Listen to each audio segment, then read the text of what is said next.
Rajpanke sir, please start.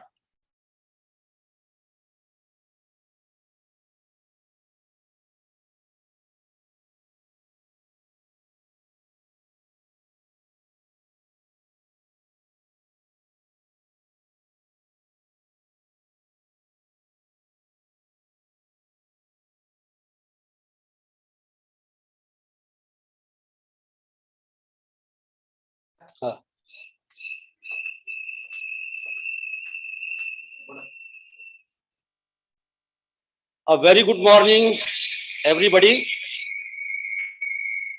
It gives me great pleasure to welcome one and all for the national seminar on national education policy organized by Marathwada Shikshan Prasarak Mandal's Yashwantrao Chauhan College, Ambazogai. I wholeheartedly welcome Honorable Chairperson for the inaugural session, Principal Dr. Shivdas Shirsat sir.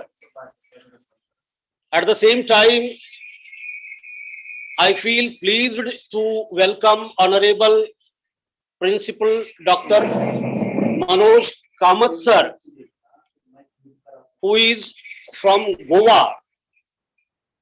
He works as Principal of Srinivasa Sinai Dempo College of Commerce and Economics, Bambolim. We have with us Honorable Dr. Vishnu Patil, Associate Professor of English and Director of IQAC Devgiri College, Aurangabad. I wholeheartedly welcome all the delegates present for this national level seminar, the student participants, research fellows of various departments of Yashwantrao Chauhan College.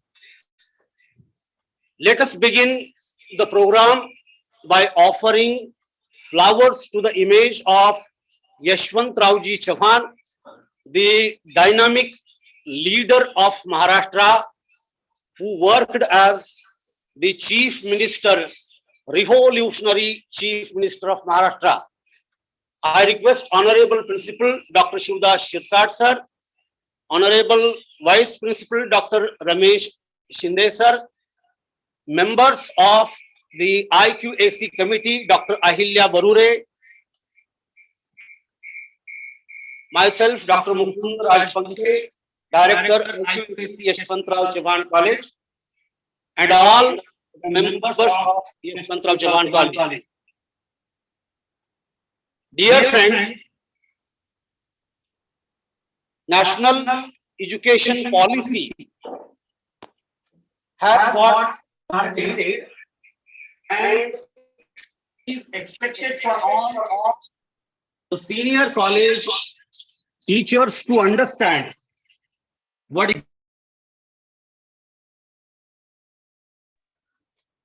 exactly national education policy requires to be done by the teachers of senior college. The new policy is also expected to be properly learning in senior colleges at graduation and post-graduation. Keeping this idea in mind, IQAC of our college has organized this national feast, which will be a great opportunity for us to learn something new from Principal Dr. Manoj Kamath sir and Professor Vishnu Patil sir. Now I request Honorable Principal of our Yashwantrao Chauhan College, Shivdas Shirsat sir, to have few words as welcome to this event. Honorable Dr. Shivdas Shirsat sir.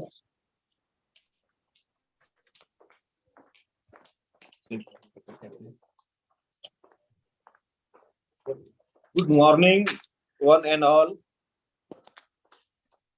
Honorable President, Marathwada Shikshan Prasarak Mandal's MLA Prakash Dada Solanke,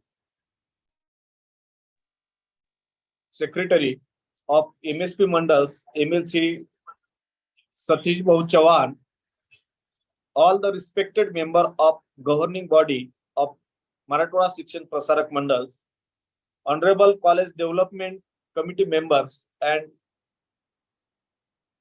the delegates present for national level seminar on NEP 2020 Strength and Challenges organized by IQAC of our college.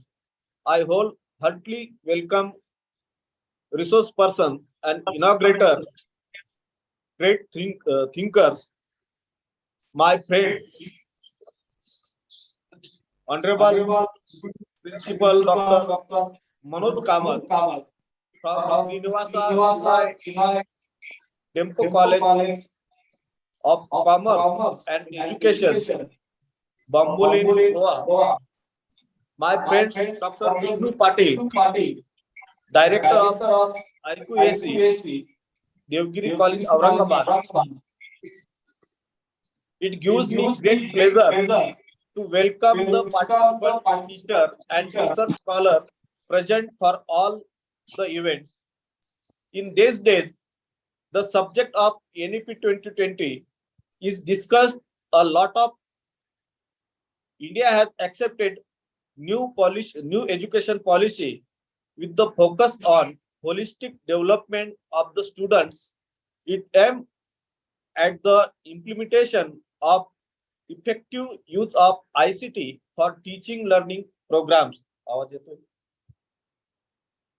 New Education Policy 2020 is a comprehensive framework in transforming the education system in India with the objective of addressing the evolving needs and challenges of the country's educational landscape.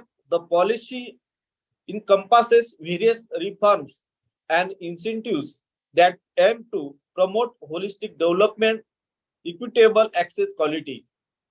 The students need to be developed by giving the education of various professions. The profession skills development program need to be introduced to the students.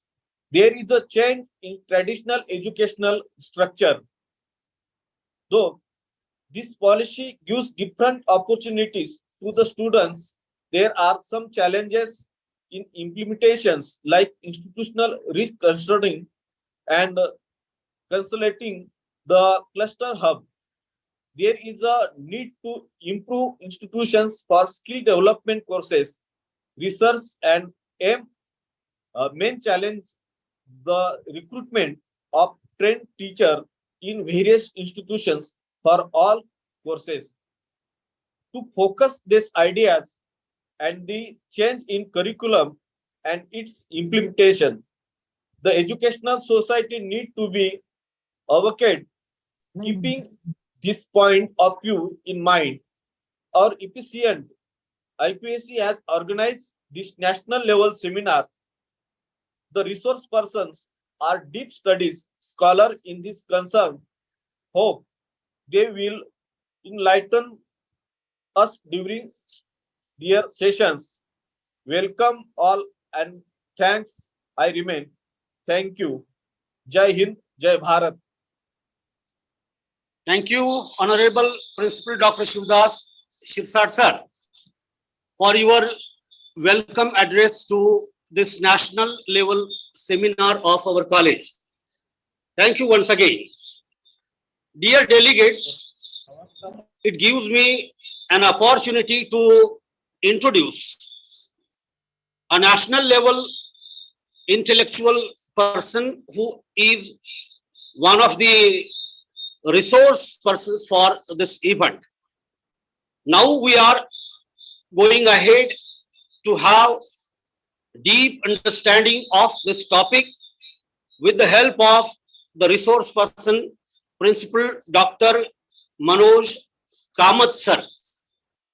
In brief, I shall introduce him at first and then I will request Honorable Kamat sir to have his views on the current topic.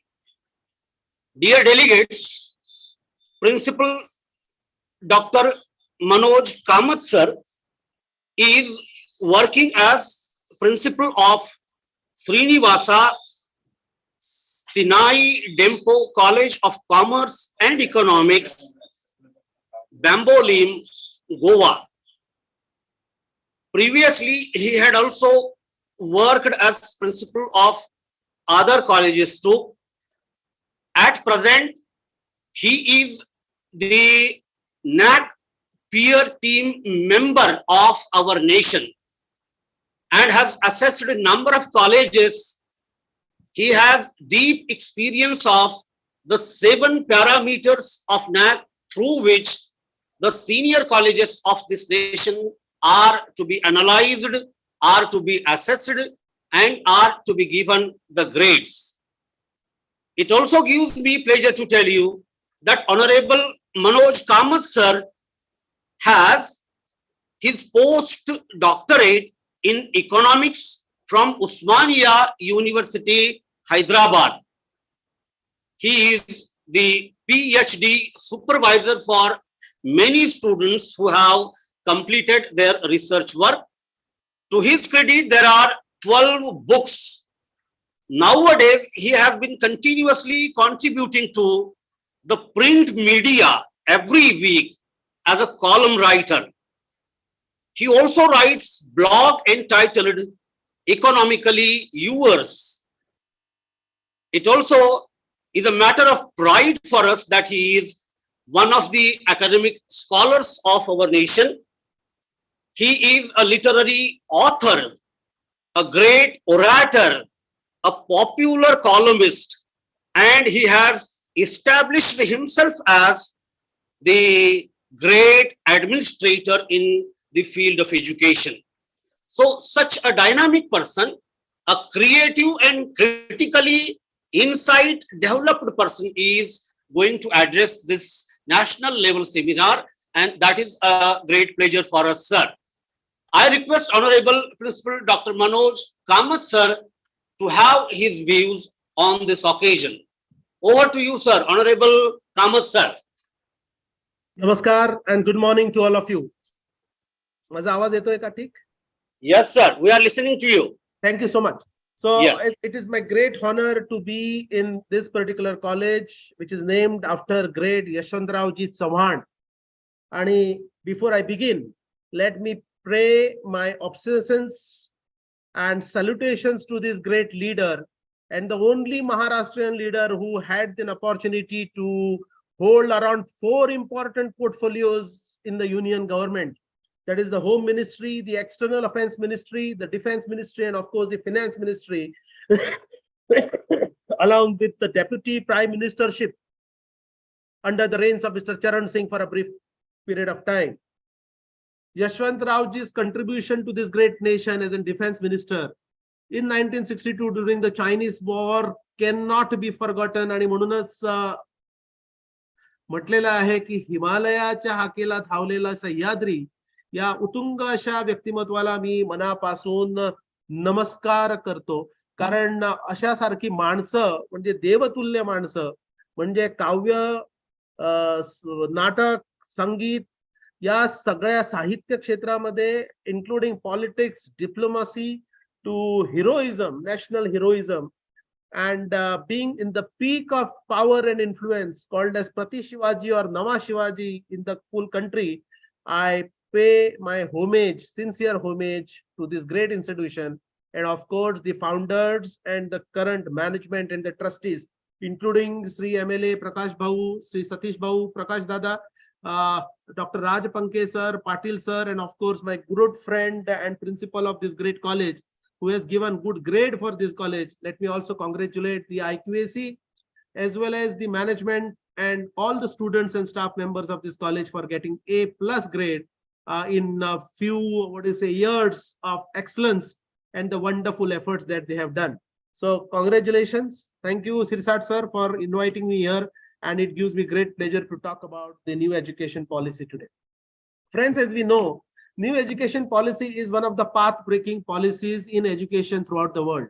मुद्दामहून मी संबंध विश्व असं नाव घेतो, throughout the world असं म्हणतो, Current, there has not been any policy around the world which is so integrated, which is so comprehensive, and which talks about all range of education, right from informal education to formal education. 29 जुलै 2020 साली union कॅबिनेटने new education policy म्हणजे राष्ट्रीय नव शिक्षण धोरण याचा सुवाच केला. आणि this particular comprehensive framework, right from elementary education to higher education, including vocational training, including in urban areas and rural areas, is certainly path breaking and transformational, because it has ability to change the total Indian educational system with a target of year 2030. In 2030, we would say, though this national policy is advisory in nature, and it is up to the states, or different states and schools and institutions and higher education directorates to look after it, to decide after its implementation. Some of the recommendations are so path-breaking that it can take India on a global map of education in the years to come. The major change, what I feel in the new education policy as compared to the old education policy that was in 1986, is that the entire focus is student-centric. It is not teacher-centric. The entire focus is on learning. It is not on teaching. The entire focus is on process. It is not on walls or buildings or infrastructure. So remember, in the 86 policy, the entire focus was on building of infrastructure. It was on teacher training. It was on quality of teachers, and it was on education as a product, education as a market. But this particular policy this time is talking about career orientation. It talks about complete transformation. It talks about cultural orientation. It talks about industry sensitization. This policy talks about industry motivation or industry internship. So the kind of comprehensiveness this particular policy has given, and the draft policy, if someone has read, of almost 484 pages, this draft policy was prepared with a massive, rigorous consultative processes. आणि कन्सल्टेटिव्ह process एवढं मोठं, म्हणजे जवळजवळ 2-2.5 लाख ग्राम पंचायतीमधील 6,600 block, 6,000 urban bodies, जवळजवळ 667 जिल्ह्यामधून ज्या काही suggestions आले, ते सगळे सजेशन्स इन्कॉर्पोरेट करून ही कॉम्प्रिहेन्सिव्ह पॉलिसी केलेली आहे. आता मुख्यत्वे माझं बीज भाषण आज न्यू एज्युकेशन पॉलिसी आणि हायर एज्युकेशन म्हणजे उच्च शिक्षणाच्या संदर्भात आहे. आणि या संदर्भात बोलताना जी संबंध भारतभर जी राज्य आहेत, त्या राज्यांनी कुठवर प्रयत्न केलेले आहेत आणि कितपत ते यशस्वी झाले आहेत, त्याचा आलेख मी तुमच्या समोर आज मांडणार आहे. So basic intention of this national education policy is making a transformation in also the kind of programs which we run.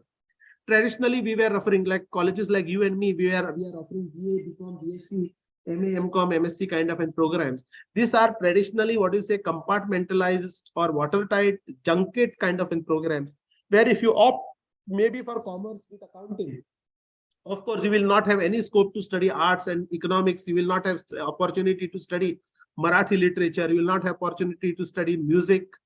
Neither, suppose if you are also good in accounting and mathematics, you cannot take mathematics and accounting as a specialization for your third year. So that is the problem. म्हणजे काय, एक जर तुम्ही arts जर घेतलं किंवा English मध्ये आपल्याला बीए करायचं झाल्यास, इंग्लिश मध्ये बीए करताना मराठीचा विषय आपल्याला घेता येत नाही, हिंदी विषय घेता येत नाही, एक फॉरेन लँग्वेज आपल्याला घेता येत नाही. आणि तसं करताना जर अर्थशास्त्रामध्ये जर तुम्हाला जर रुची असेल, त्यातील जर साहित्य जर तुम्हाला वाचायचं असेल, तर त्यातील साहित्य, त्याची परिभाषा तुम्हाला कळणार नाही, कारण या कंपार्टमेंटमध्ये तुम्ही वेगवेगळे विषय हाताळू शकत नाही. It is not and what is a departmentalized thing where you can put in subjects of your choices. You cannot do cherry picking or tomato picking or vegetable picking as you normally do. आम्ही जेव्हा भाजी आणायला जातो किंवा tomatoes किंवा फळं आणायला जातो, तेव्हा आपण चांगली फळं आहेत, वेगवेगळी फळं आहेत, ती आपण वेचत आपण बास्केटमध्ये घालत असतो, आपलं पिशवी आपण भरत असतो. त्या पद्धतीचं शिक्षण जर आपल्याला राबवायचं जर झाल्यास आपल्याला खूप चेंजेस करावे लागतील, and these changes are going to be drastic. What is the basic change? The basic change is each particular course or each particular program cannot be a separate program. It has to be an independent program in the sense that you must be allowed to choose the programs what you like. So I have to do BSc in chemistry. Yes, I can do BSc in chemistry, but the optional subjects along with BSc chemistry can be Bharatnatyam. It could also be harmonium. It could also be piano. It could also be keyboard. It could also be natak, those who are interested in music or literature, etc. It could also be sahitya. So I can do PhD or I can do MSc in chemistry with a sub-specialization in Marathi literature, and that too in Marathi literature only in poetry or modern poetry, प्राचीन कविता म्हणा किंवा अवार्चीन कविता म्हणा, यासारखे विषय आपल्याला हवे ते आपल्याला चूज करता येणं, याला आपण डिकम्पार्टमेंटलायझेशन म्हणतो. So this kind of ability or this kind of flexibility is given. आमच्या गोव्यामध्ये आतापर्यंत हे आपलं NEPचं पहिलं वर्ष आहे आणि न्यू एज्युकेशन पॉलिसी आपल्या गोव्यामध्ये आणि कर्नाटकमध्ये तर त्याला 3 वर्ष झाली राबवून. म्हणजे the minute new education policy was announce on 29 जुलै 2020, त्या वर्षी ऑगस्टमध्ये Karnataka government was ready with the syllabus for all 3 years आणि ऑल 4 इयर्स. सो एक बेसिकली त्यांनी केलं की 3 वर्षाचे प्रोग्राम 4 वर्षामध्ये कन्वर्ट केले. 3 years programme were converted into 4 years and integrated program of 4 years were converted into integrated program of 5 years with this kind of flexibility. आणि ही flexibility देताना जरी ग्रामीण भागातील महाविद्यालयांना जरा त्रास होत असला तरी शहरी भागातील विद्यालयातील किंवा महाविद्यालयातील विद्यार्थी त्याचा निश्चितच फायदा घेत आहेत आणि ह्या त्यांना cross what you say selection of courses very easily तिकडे होतात. आपल्या गोव्यामध्ये गेल्या वर्षी आपण सुरू केलं, म्हणजे या वर्षी चालू वर्षी आपण सुरू केलं, and then we have divided our syllabus into 3 different kinds of courses.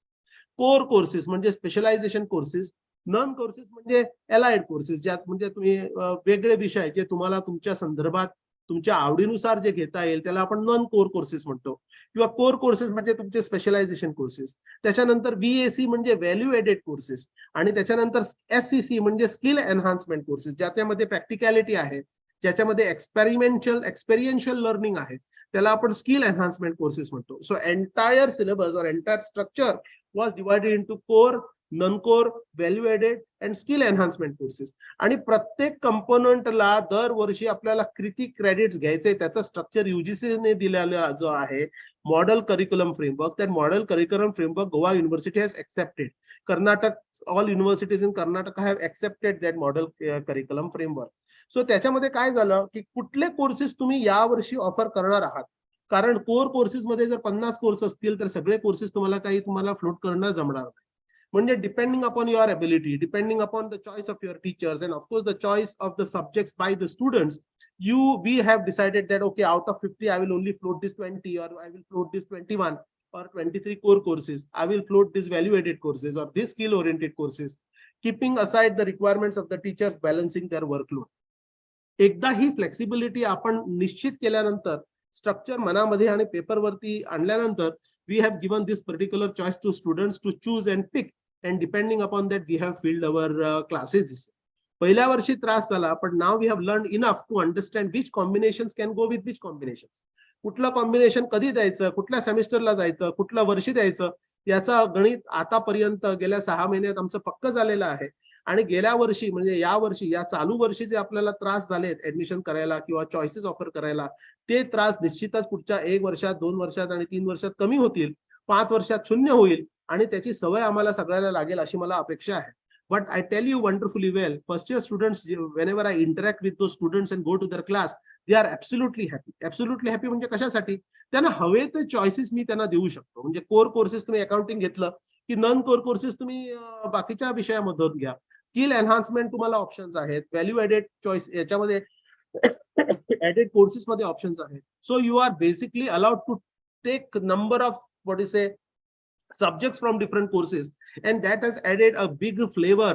म्हणजे डिमांड माझ्या महाविद्यालयाला या वर्षी तरी प्रत्येक एका सीट साठी जवळजवळ 4 ऍप्लिकेशन्स आले, म्हणजे 4 times the applications I got at least this time, because we went on to offer more number of courses depending upon the availability of teachers. एक गोष्ट पुढे जाऊन, all my courses now have become 4 years courses, आणि with an multiple entry आणि exit तर आपण केव्हाच सुरू केलेलं आहे, म्हणजे या वर्षीपासून. सो दिस मीन्स जो व्यक्ती फर्स्ट इयर नंतर माझं कॉलेज सोडून जाणार आहे, म्हणजे बाहेर जाणारा जो विद्यार्थी आहे, त्याला कंटिन्यू करायचं नाही, तो आता सर्टिफिकेट कोर्स, सर्टिफिकेटची डिग्री किंवा डिप्लोमा किंवा पोस्ट ग्रॅज्युएट डिप्लोमा घेऊन जाईल. आणि जो पुढच्या वर्गामध्ये जाईल त्याला आपण ती सर्टिफिकेट्स वगैरे देणार नाही, त्याला आपण डायरेक्ट ग्रॅज्युएशनचं सर्टिफिकेट देईल. It is not that all will get a certificate course. a certificate. All will not get a diploma. Those who are living will go with a diploma and they will work, and if necessary they will come after 2 years. त्याच्यासाठी एक गरज आम्हाला लागली, कारण कोण विद्यार्थी बाहेर जातो, कोण येतो, त्याचा डेटा आपल्याला आता ठेवावा लागेल. Earlier we use to keep this data in what is a printed form. आता आपण त्याच्यासाठी क्लाउड कम्प्युटिंग मध्ये क्लाउड डेडिकेटेड स्पेस घेतलेला आहे. त्या डेडिकेटेड स्पेसवर आपण सगळं आता डेटा हा टाकत आहोत व्यवस्थित. कारण एक 6 वर्षानंतर 7 वर्ष आता युजीसीने आपल्याला दिलेली आहेत आपलं ग्रॅज्युएशन पूर्ण करायला. म्हणजे 5 वर्षानंतर कोणी विद्यार्थी आपला आला तर त्याचं क्रेडिट असेसमेंट त्याचं कम्प्लीट करून त्यांना पुन्हा जर आपल्याला महाविद्यालयात जर त्याला एंट्री द्यायची असेल तर सगळा ट्रॅक रेकॉर्ड चेक करायला आपल्याकडे तो डेटा एकदा पुश ऑफ द बटन हवा. यासाठी आपण ऑलरेडी क्लाउड वरती सगळं आपण या वर्षीपासूनचा डेटा टाकलेला आहे. दुसरी एक महत्वाची गोष्ट जी आपल्या गोवा सरकारने केली, म्हणजे काय सरकारनं केली, कारण गोव्यामध्ये तशी महाविद्यालय कमी आहेत, सरकारला तसं करणं जमलं. त्यांनी त्रासी उपसले गेल्या 2-3 वर्षामध्ये, आणि ती एक सिस्टम म्हणजे सेंट्रलाइज ऍडमिशन्स. मला माहित नाही महाराष्ट्रामध्ये कसं चाललंय, पण गोव्यामध्ये सध्या जी महाविद्यालय आहेत त्यांचं सगळं ऍडमिशन सेंट्रलाइज पद्धतीने चाललंय पोर्टलवरती. आणि ही पोर्टल सरकारी पोर्टल आहे, डायरेक्टरेट ऑफ हायर एज्युकेशनचं सेंट्रलाइज पोर्टल आहे. तुमच्या परीक्षा झाल्यानंतर 12वीच्या तुम्ही मार्कशीट्स वगैरे तिकडे टाका, तुम्हाला हवा तो प्रोग्राम ऑफर तुम्ही चॉईस करा, आणि तुम्हाला आवडणारी 3 महाविद्यालय रँक करा. According to your percentage, according to the seat availability, according to the reservations, computer system will generate the list of the students, and that list of the students is available to the colleges, and based on the list which is generated, I am supposed to make my own merit list and then give admissions. म्हणजे माझ्या महाविद्यालयाला choice घेणारे विद्यार्थी किती आहेत याच्यावरचा centralise data आता सरकारकडे available आहे. त्याने या दृष्टीने एक गोष्ट होते की कुठल्या महाविद्यालयाला एक्स्ट्रा डिव्हिजन द्या, कुठे 10% ऍडिशनल विद्यार्थी द्या, हे सगळं decisions, all this kind of decisions are been taken, all this decisions are been taken at that particular level only by the government. आणि गव्हर्नमेंट तिकडे बसून डेटा बघून डिसाईड करतं की कुठल्या महाविद्यालयाला ऍडिशनल सीट्स द्यायला लागतील, कुठल्या महाविद्यालयाला 10% ऍडिशनल विद्यार्थी द्यावे लागतील. आता प्रत्येक महाविद्यालयाला ऍप्लिकेशन करण्याची गरज नाही, कारण तो डेटा सेंट्रली अवेलेबल आहे. या सेंट्रलाइज ऍडमिशनने एक चांगली गोष्ट झाली की म्हणजे ऍडमिशन्स घेताना कुठे गैरप्रकार जो चालत होता, म्हणजे तेवढं गोव्यामध्ये चालत जरी नव्हता तरी गैरप्रकार होण्याचे ज्या काही शक्यता होत्या त्या सगळ्या शक्यता आता मावळलेल्या आहेत. आणि admission processes have become very transparent and clear. All admission start on 1 date and within 3 to 4 days all admissions are over. Those people who have not enrolled are given extra time. 2-3 rounds of admissions go on till the time all colleges get all the students. So new education policy मध्ये जो centralise admission process जो करायला पाहिजे तो सरकारने त्याला पुढाकार घ्यावा लागेल. त्याच्या आधी आपण आपल्या पोर्टलवरती विद्यार्थ्यांचं ऍडमिशन आपण करायचो, आणि त्या ऍडमिशन्स करून पण प्रत्येक महाविद्यालय असं जेव्हा करत होता तेव्हा एका विद्यार्थ्याला 4 महाविद्यालयामध्ये वेगवेगळ्याकडे ऍप्लिकेशन्स करावे लागत. 4 वेगळ्याकडून प्रॉस्पेक्टस घ्या, 4 वेगळ्या फी भरा, 4 वेगळीकडे आपल्याला तुमचं मार्कशीट्स आणि सगळं all documents you have to submit.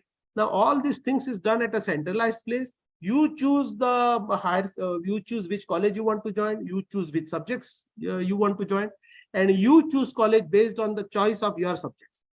कुठला कॉलेज, कुठला महाविद्यालय कुठले चॉईसेस देत नाही, कुठलं देतं, या बेसिस वरती तुम्ही तुमचा निर्णय घेऊ शकता आणि तुमचा ऍडमिशन प्रोसेस करू शकता. हे झाल्यानंतर जो 100% ऑनलाईन फी पेमेंट सिस्टम आहे तो ऑटोमॅटिकली इम्प्लिमेंट झाला.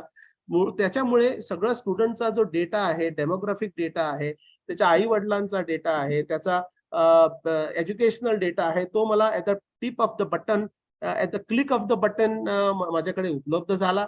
तो एकदा मी स्टुडंटला ऍडमिशन घेतल्यानंतर तो सगळा डेटा आम्ही आमच्या सिस्टमवरती ट्रान्सफर करतो. आणि ह्या न्यू एज्युकेशन पॉलिसीला जे अपेक्षित होतं, म्हणजे सेंट्रलाइज्ड डेटा बेस करणं किंवा ट्रान्सपरन्सी आणणं ऍडमिशन्स मध्ये, ते मला सेंट्रलाइज ऍडमिशन्स पद्धतीमुळे ते साध्य झालं, ते साध्य झालेलं आहे. एकदा विद्यार्थ्यांनी ऍडमिशन्स घेतले की इमिडिएटली वी आज them within the period of 8 days. Admission जर तुम्हाला कन्फर्म तुमचं करायचं असेल तर आधी तुम्ही तुमचा एबीसी नंबर जो आहे, academic bank credit digi locker number, digi locker मध्ये तुम्ही अकाउंट उघडा, त्याच्यानंतर एबीसी म्हणजे अकॅडमिक बँक ऑफ क्रेडिटच्या अकाउंट वरती तो लिंक करा, आणि तो लिंक केल्यानंतर तुमचा जो एबीसी नंबर आहे, आयडेंटिफिकेशन नंबर आहे, तो कॉलेजला प्रोव्हाइड करा. तो प्रोव्हाइड केल्यानंतरच आपण त्याचा ऍडमिशन कन्फर्म करतो. याचा अर्थ एक की every student who registers for the first year BCom BA BSc साठी जो माझ्याकडे पहिल्यांदा येतो, पहिल्या दिवशी त्याने फी करायच्या अगोदरच त्याचा ABC नंबर आमच्याकडे जनरेट झालेला असतो. पुढच्या वर्षी आपण एक गोष्ट करणार आहे, आपण विद्यार्थ्यांना देणाऱ्या ज्या आय कार्ड्स आहेत त्या आय कार्डवर आपण बारकोड वगैरे सगळं टाकतो, त्याच्या मागे आपण त्याचा ABC नंबर सुद्धा देणार आहोत, कारण विद्यार्थ्याला तो ABC नंबर आपल्या आयुष्यात आठवणीत त्याने ठेवायचा तो आहे. कारण त्याच्यानंतर ज्या परीक्षा आपल्या कॉलेजमधील महाविद्यालयामध्ये होतील किंवा विद्यापीठात होतील, त्या कॉलेजचा, त्या क्रेडिट्सचा किंवा त्याला मिळणारे मार्क्सचा हा सगळा डेटाबेस जो आहे तो त्याच्या ABC वरती लिंक होईल. याचा अर्थ कुठलंही मार्कशीट त्याला फिजिकल फॉर्म मध्ये घेण्यासाठी कॉलेजमध्ये किंवा विद्यापीठामध्ये जायची गरज पडणार नाही. त्यांनी आपल्या ABC अकाउंट मध्ये त्याचं मार्कशीट, त्याचं ग्रेड, त्यांनी किती क्रेडिट्स अक्युमुलेट केले ते सगळा डेटा त्याच्याकडे अवेलेबल असेल. सो सेंट्रलाइज ऍडमिशन झाल्यामुळे आणि डिजी लॉकर अकाउंट ओपन करणं कंपल्सरीली आम्ही त्याला केलं. त्याला आम्हाला सरकारने सांगितलं नव्हतं, पण जेव्हा त्याचं सेंट्रलाइज जेव्हा नावं यायला लागली, first thing we used to tell them, open your DigiLocker account, connect it to the ABC account, give me your ABC number, that time I will confirm your admission. त्यामुळे काय झालं की आज जवळजवळ माझ्या कॉलेजमधील almost 97% of the students have N ABC number और DigiLocker number. त्यामुळे या वर्षी विद्यापीठाला जेव्हा सेमिस्टर आता परीक्षा सुरू होतील नोव्हेंबरमध्ये आणि जानेवारी फेब्रुवारीमध्ये जेव्हा निकाल लागतील, तो सगळा निकाल मार्कशीट्स आणि जो ओव्हरऑल कन्सॉलिडेटेड मार्कशीट्स आणि इंडिव्हिज्युअल मार्कशीट्स, क्रेडिट्स किती अक्युमुलेट झाले, मार्क्स किती मिळाले, याचा सगळा रेकॉर्ड तुम्हाला ABC वरती, अकॅडमिक बँक ऑफ क्रेडिट वरती मिळेल. याचा अर्थ पुढच्या वर्षामध्ये जुलैमध्ये, in the month of July, if any student leaves my college and wants to join your college in Ambajogai, he can always go there, only give you my ABC number to you, you will be able to transfer all the data regards to his credits, regards to his marks, and you can give him admissions and exemptions accordingly. So हा जो अभिप्रेत होता new education पॉलिसीला, राष्ट्रीय शिक्षण धोरणाला, नव्या शिक्षण धोरणाला, की anywhere any time flexibility, open entry exit and credit transfer हा विषय आम्ही ऑलरेडी साध्य केलेला आहे. So things we have already put it in proper perspective. So this is about the different types of courses, the different types of structure. I also told you about centralized admission. I also told you about how we did ABC. त्याच्यानंतर the basic focus of education today, म्हणजे new education policy मध्ये तो basically काय सांगतो की new education शिक्षण धोरण आपल्याला सांगतं, तुम्ही ज्या पद्धतीने शिकवता किंवा ज्या पद्धतीमध्ये तुम्ही शिकवण्या घेता किंवा विद्यार्थी शिकतात, त्याचा प्रोसेस तुम्ही बदलून टाका. प्रोसेस तुम्ही विद्यार्थी केंद्रित करा, विद्यार्थी शासित करा. Centralized, centrally monitored and administered with the perspective of student in the mind. So how does one do that? ते करण्यासाठी आपल्याला 3 गोष्टी कराव्या लागतील. फर्स्ट म्हणजे एक्सपेरियन्शियल लर्निंग जे आहे, म्हणजे आपण लर्न बाय डुईंग हा जो विषय आहे, learn by actually practising, learn by internships, learn by industry exposure जो विषय आहे, which is called as experiential learning, or that component has to be given more strength. एक गोष्ट झाली की व्हॅल्युएटेड कोर्स आणि स्किल एनहान्समेंट कोर्सेस विद्यापीठाने आम्हाला खूप ऑफर केले होते, मोठी लिस्ट दिली होती. Now which value-added courses and which skill-oriented courses your college will offer would depend upon whether your teachers are able to teach that subject. पण आपण फक्त विद्यार्थी आणि शिक्षकांचा विचार केलेला नाही, आपण त्यापुढे गेलेलो आहोत. आपण विषय निवडताना आपण ते विषय निवडले ज्या विषयामध्ये इंडस्ट्री एक्सपोजर किंवा विद्यार्थी स्वतः काहीतरी करून शिकतील किंवा स्वयं स्फूर्ती घेऊन जे शिकतील, सेल्फ लर्निंग ज्यामुळे शक्य होईल, तसले कोर्सेस आपण निवडले. तर त्यामुळे काय झालं, एक्सपेरियन्शियल लर्निंग जो आपल्याकडे जो कंपोनंट होता, कारण आपण बेसिकली कॉमर्स आणि आर्ट्स मध्ये तसे काही प्रॅक्टिकल्स वगैरे असण्याची काही आपल्याला गरज भासत नाही आणि आपल्याकडे नसतात. मग आपण इंटर्नशिप किंवा फील्ड व्हिजिट करतो किंवा केस स्टडी अनालिसिस करतो किंवा ऍक्शन ओरिएंटेड टीचिंग करतो, फ्लिप क्लासरूम करतो. So this kind of methods we use. ते मेथड्स ज्या सब्जेक्ट्स मध्ये जास्त उपयोगात पडतील ते सब्जेक्ट्स आपण निवडले, त्यामुळे एक्सपेरियन्शियल लर्निंगचा कंपोनंट ऑटोमॅटिकली वाढत गेला. आता आपण एक गोष्ट केलेली आहे, आपण जे कॉमर्स आहेत, कॉमर्समध्ये माझ्याकडे दरवर्षी 360 विद्यार्थी ऍडमिशन घेतात. फक्त फर्स्ट इयर कॉमर्समध्ये माझ्याकडे 6 डिव्हिजन्स आहेत, 6 डिव्हिजन्स ऑफ 60 स्टुडंट्स इच. तसे मी 10 डिव्हिजन्स ओपन केले तरी 10 डिव्हिजन्स भरतील. 6 डिव्हिजन्स मला नाईलाजाने फक्त 6 घ्यावे लागतात, कारण सरकारने मला 6चं लिमिट दिलं. त्या व्यतिरिक्त आपलं BBA आहे आणि बाकीचे कोर्सेस आहेत तिकडे माझं ऍडमिशन होतं. But basically 360 students per year only for commerce, त्याच्यासाठी इंटर्नशिप देणं मला काही तसं सोपं जात नाही. सो त्यामुळे मी आता काय केलं, what we have done under new education policy since is talking about giving compulsory internship for students. Accounting विषयामध्ये स्पेशलायझेशन करणारे जे स्टुडंट्स आहेत त्यांचा ग्रुप कमी छोटा असेल, 60 विद्यार्थी असतील किंवा 180 असतील. So we have told them compulsorily in the month of Diwali vacation or in the month of May month, you will have to go and work under a chartered accountant or some accountant, etc., and get me a certificate. That's without that certificate, I will not allow you to answer your ISA. Or if you get that certificate, I will give you 1 mark extra for your ISA. So what we have done this, we have made it, what is say, though internship is optional, we have made it, what is say, very lucrative or motivating for the students to go in for internships. For example माझ्याकडे retail management म्हणून subject शिकवला जातो. Retail मॅनेजमेंटच्या subject शिकवणाऱ्या टीचरने सगळ्या विद्यार्थ्यांची list केली, शहरामध्ये असणारे सगळे मॉल्स आणि मोठी मोठी दुकानांची लिस्ट केली आणि या विद्यार्थ्यांना तिकडे सुट्टीमध्ये पाठवलं. 8 दिवस, 10 दिवस, 15 दिवस, 20 दिवस जो काही ड्युरेशन त्यांना मिळेल ते तिकडे गेले, त्यांनी तिकडे एक्सपोजर घेतला, येताना ते सर्टिफिकेट्स घेऊन आले. त्या सर्टिफिकेट्स घेऊन येणाऱ्या विद्यार्थ्यांना आपण अटेंडन्स किंवा इंटरनल असेसमेंट कंपोनंट जो आहे तिकडे आपण त्याला थोडं क्रेडिट दिलं, थोडं त्यांना मदत केली. मदत का केली? कारण unless you motivate the student they will not do on your on because it is not compulsory. पण गावामध्ये कसं होतं, आता महाराष्ट्राच्या छोट्या छोट्या गावामध्ये जर आपण गेलात तर तिकडे तुम्हाला लक्षात येईल तो विद्यार्थी शेतावर जातो, आपल्या वडिलांना मदत करतो वगैरे. सो इव्हन जर त्यांनी तसं काही जर केलं असेल and if is able to produce some kind of an evidence, that is also learning. कारण मी शाळेमध्ये त्यांना शेती शिकवू शकत नाही, तर मी त्यांना जनावरं कशी हाताळायची ते मी त्यांना शिकवू शकत नाही, घरची जनावरं. So but if is doing this and learning on is on, तो कुठे दूध द्यायला समजा दुग्ध डेअरीमध्ये जात असेल, कोऑपरेटिव्ह सोसायटीमध्ये जात असेल, तर तिकडे जाऊन ते काम कसं चालतं, तिकडे राहून त्या तिकडे सोसायटीमध्ये तू मदत कर किंवा त्या फॅक्टरीमध्ये तू मदत कर, त्या फॅक्टरीमध्ये मदत कर. तिकडून जर त्यांनी इंटर्नशिप सर्टिफिकेट जर काही आणले तर तुम्ही त्याला एक्स्ट्रा क्रेडिट्स देऊ शकता. कारण काय? कारण it is not possible for the college to organise for internships for all the students, it is not. But for BBA etc., of course we have tie-ups with some companies, industries etc. आता आम्ही आणखीन एक गोष्ट केली, जे MOU म्हणून आपण एवढे साइन प्राचार्य म्हणून मी जे साइन करत होतो ते आता बंद केलं, तो MOU चा प्रकार.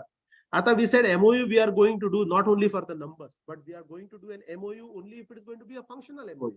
त्याच्यानंतर 5-6 जरी NEC ने आपल्याला सांगितलेलं असेल की प्रत्येक MOU फंक्शनल होण्यासाठी कमीत कमी वर्षातनं 2 ऍक्टिव्हिटीज पाहिजे, मग आपण काय करतो, वर्ष सरता सरता कुठले तरी 2 ऍक्टिव्हिटीज करतो आणि नावापुरतो तो MOU आपण फंक्शनल करून टाकतो. ती संबंध प्रक्रियाच मी बंद करून टाकली.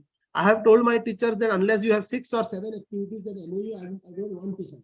सो त्याच्यामुळे काय जातं, फक्त फंक्शनल MOUचा नंबर न वाढता दर्जा आपल्याला MOUचा आपण वाढवत गेलेलो आहोत.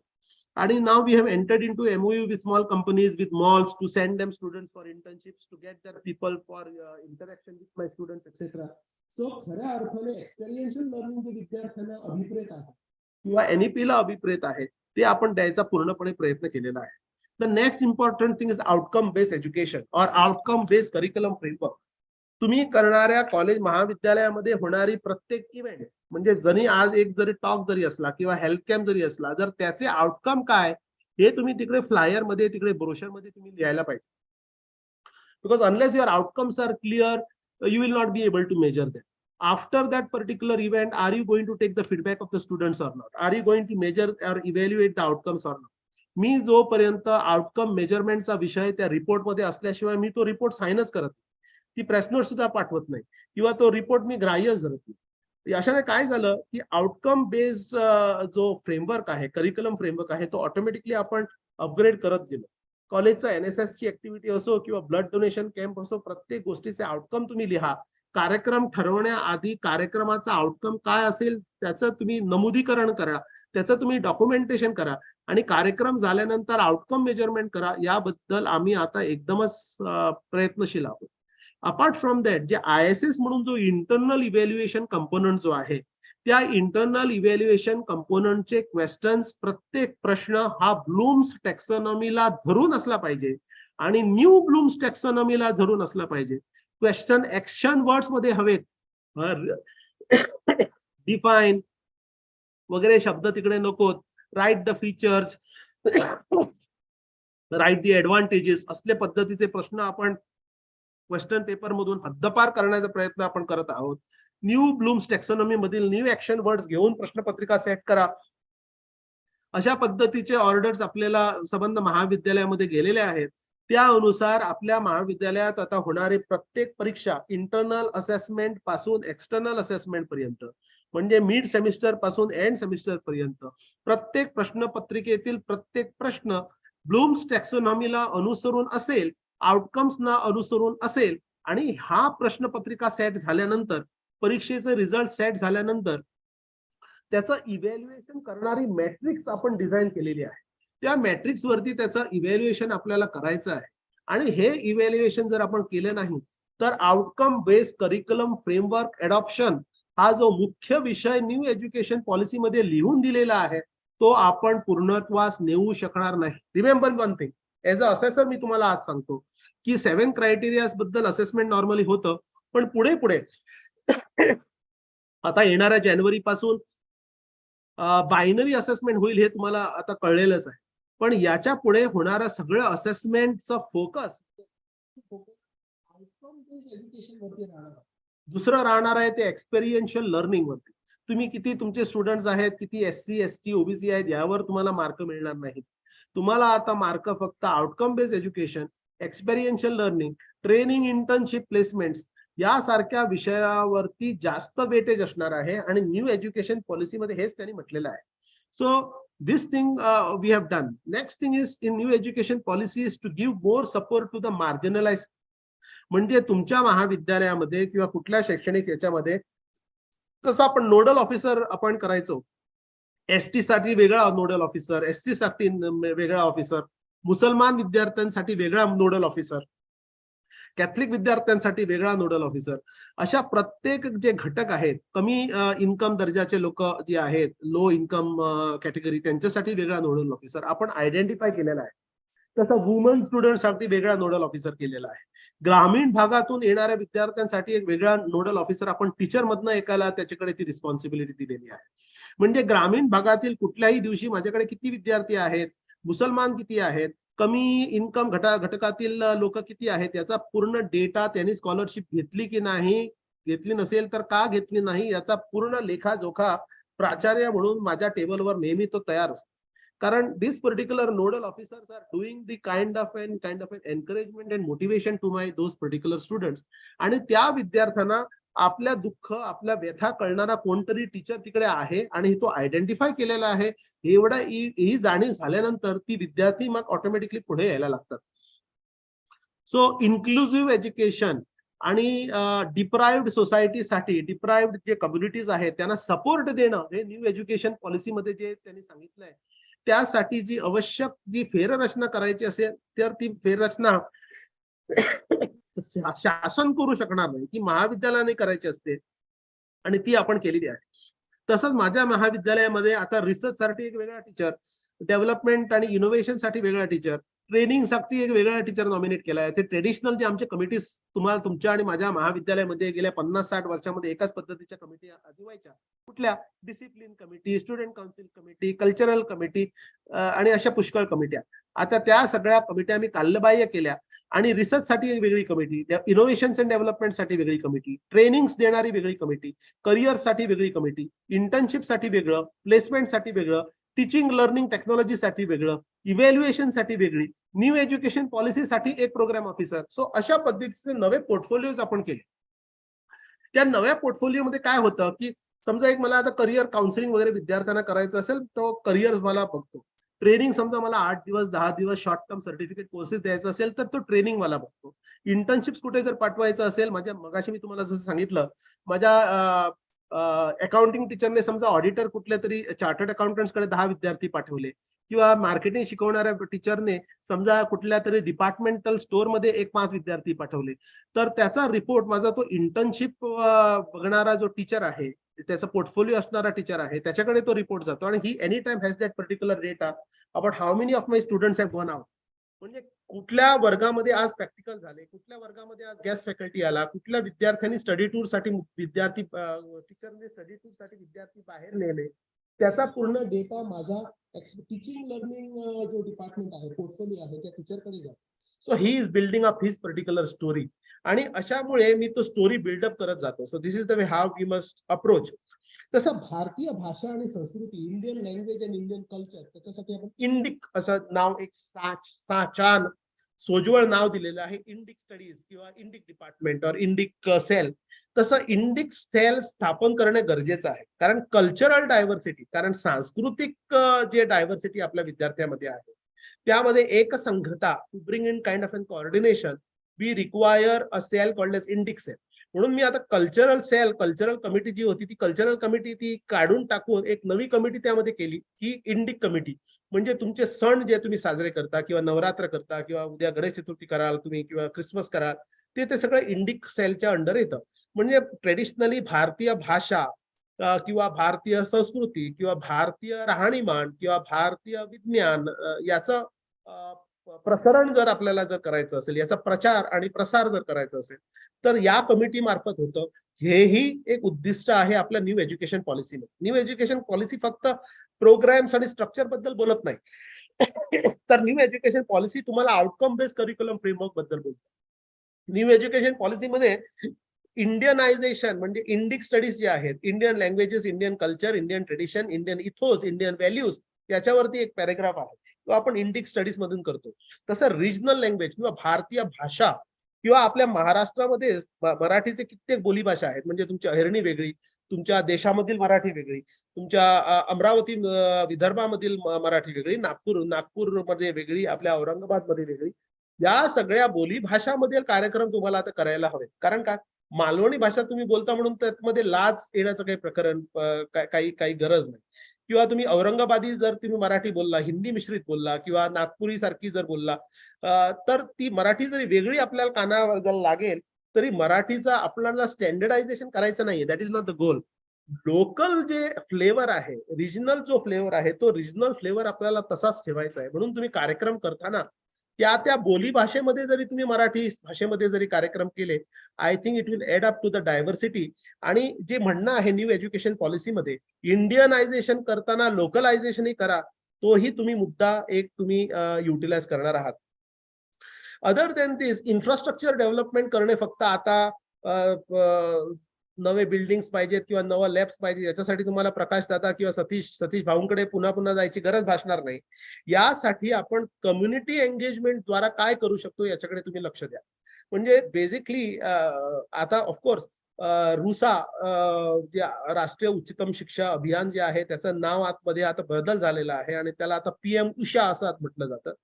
गोव्यामध्ये एक 6-7 वर्ष आधी प्रत्येक महाविद्यालयाला 2-2 कोटी रुपये दिले आपल्या सरकारने अंडर राष्ट्रीय उच्चतर शिक्षा अभियान, 2 crore rupees for infrastructural development. ते आपण चांगल्या पद्धतीने वापरात आणले.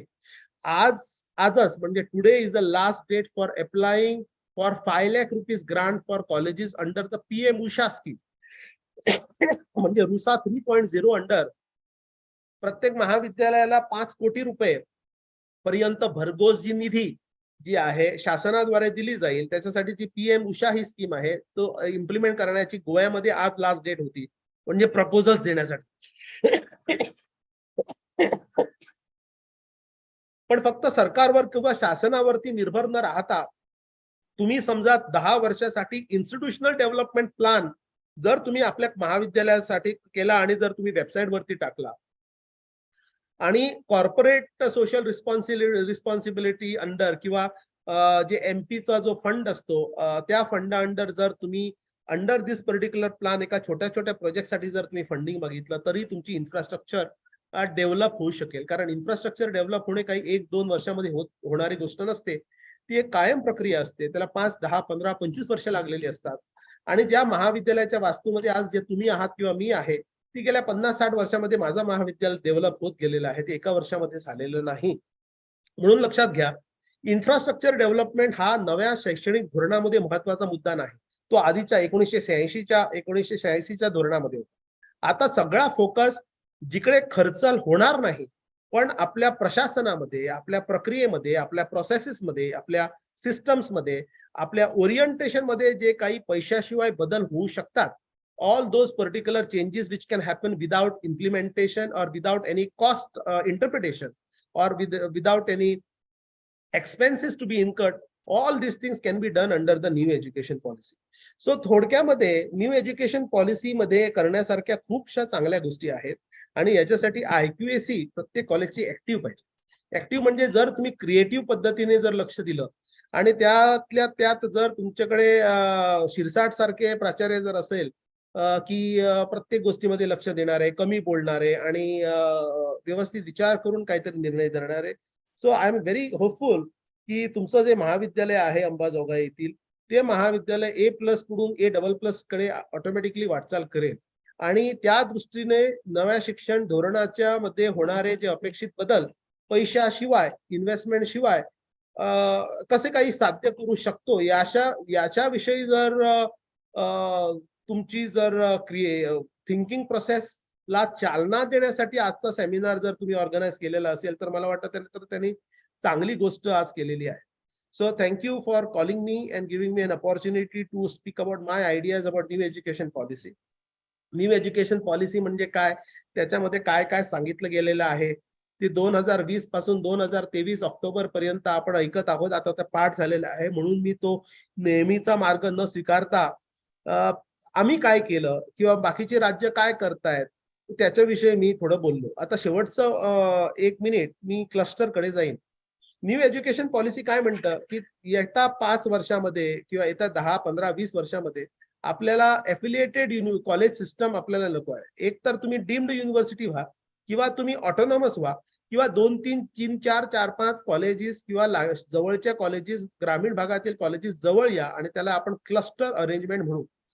पण असं लक्षात येतं की क्लस्टर अरेंजमेंट हे जर जॉग्राफिकली जर बेस्ड असेल म्हणजे माझं महाविद्यालयापासून तुमचं महाविद्यालय 2, 5, 3, 10 किलोमीटर दूरवर असेल तर क्लस्टर सक्सेसफुल होऊ शकतं इझिली. पण याचा अर्थ असं नाही की एक 50 किलोमीटर 100 किलोमीटर दूर असलेलं महाविद्यालय सक्सेसफुल क्लस्टर मध्ये होऊ शकत नाही. Of course geographical cluster is a good cluster, but geographical cluster पेक्षा सुद्धा जर 2 महाविद्यालयामध्ये काही जर कॉमन एलिमेंट जर असतील, समजा तुमच्याकडे फिजिक्स डिपार्टमेंट स्ट्रॉंग आहे, माझं केमिस्ट्री डिपार्टमेंट स्ट्रॉंग आहे आणि फिजिक्स मध्ये मी जर चांगला कार्यक्रम जर देऊ शकत नसेल तर हायब्रिड मोड मध्ये तुमचे फिजिक्स टीचरचे क्लासेस माझे विद्यार्थी अटेंड करू शकतील. Why it is not possible? किंवा तुमचे विद्यार्थी तुमचा फिजिक्स टीचर माझ्याकडे महिनाभर येऊन शिकू शकेल आणि त्याच्यासाठी मला शासनाकडून पैसे किंवा परवानगी घ्यायची गरज पडणार नाही कारण माझा केमिस्ट्री टीचर तुमच्याकडे जाईल, तुमचा फिजिक्स टीचर माझ्याकडे जाईल. केमिस्ट्री टीचर आपला वर्कलोड घेतो, फिजिक्स टीचर आपला वर्कलोड घेतो, पण तिकडे शिकवण्याऐवजी तो इकडे शिकवतो आणि या गोष्टीला मान्यता देण्यासाठीच ही क्लस्टर अरेंजमेंट. सो लक्षात घ्या, जेव्हा क्लस्टराबद्दल आमचं सरकार जेव्हा आमच्याकडे सुरुवातीला बोलत होतं सो आम्हाला सुद्धा खूप ऍप्रिहेन्शन्स होते, आम्ही त्याचा विरोध केला म्हणजे छुप्या पद्धतीने. पण आज आम्हाला वाटतं की क्लस्टरची खरोखरच आपल्याला गरज आहे कारण माझ्या महाविद्यालयामध्ये मी इकडे कला शिकवू शकत नाही, इकडे मी नाटक शिकवू शकत नाही, इकडे मी संगीत शिकवू शकत नाही, इकडे मी पाश्चात्य संगीत शिकवू शकत नाही. म्हणूनच खूप विद्यार्थी वंचित राहतात. त्या विद्यार्थ्यांना जर मी हायब्रिड मोडच्या माध्यमातून किंवा असं टीचर एक्सचेंजच्या माध्यमातून दुसऱ्या महाविद्यालयाकडे कोलॅबोरेशन्सच्या माध्यमातून क्लस्टरच्या माध्यमातून जर ते मी ते केलं तर विद्यार्थ्यांना त्याचा फायदा निश्चित होईल.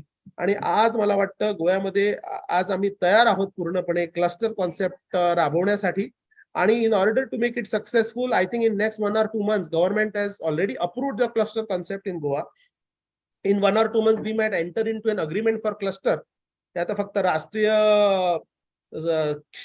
क्रीडा स्पर्धा इकडे होत आहेत म्हणून तो क्लस्टरचा विषय जरा मागे राहिला. पण मला वाटतं जानेवारी फेब्रुवारी पर्यंत क्लस्टरचा विषय शासनातर्फे राबवला जाईल गोव्यामध्ये आणि योग्य पद्धतीने राबवला जाईल. आम्हाला अपेक्षित आहे त्या पद्धतीने राबवला जाईल. सो म्हणून मी तुम्हाला सांगतो की क्लस्टर जो कॉन्सेप्ट आहे त्याला इनिशियली टीचरचा जरी विरोध, प्राचार्यांचा जरी विरोध असला तरी in the long term it is a beneficial concept. त्यासाठी तुम्ही जरा सकारात्मक पद्धतीने विचार करा, डोळसपणे विचार करा. विद्यार्थ्याच्या दृष्टीने जर विचार केला तर कित्येक प्रॉबॅबिलिटीज चांगल्या निघू शकतात आणि क्लस्टर कॉन्सेप्ट ही सक्सेसफुल होऊ शकतो. सो थँक्यू प्रकाश दादा, सतीश भाऊ, आपले शिरसाट सर, आपले पाटील सर, राजपंके सर. आजचा कार्यक्रम तुम्ही केला, मला बोलण्याची संधी मिळाली. कदाचित मला तुम्हाला सगळ्यांना ऐकण्याची संधी मिळणार नाही कारण आज today the day is very busy for me today in the office. But तरी सुद्धा एक स्तुत्य उपक्रम तुम्ही सुरू केला, त्याबद्दल तुमचं कौतुक करतो. मनापासून तुम्हाला सगळ्या श्रोत्यांना धन्यवाद देतो आणि तुमची ही ज्ञान साधना अशीच चालू राहो आणि यशवंतराव चव्हाणजीचं नाव तुमच्या सगळ्या प्रयत्नाने, अथक प्रयत्नाने आणखीन उज्ज्वल व्हावं आणि विद्यार्थ्यांना उज्ज्वल भवितव्य लाभावं, अशी मी या नवरात्रीमध्ये देवीकडे मागणं मागतो. आणि thank you so much for inviting me, calling me and for your attention. Thank you, sir.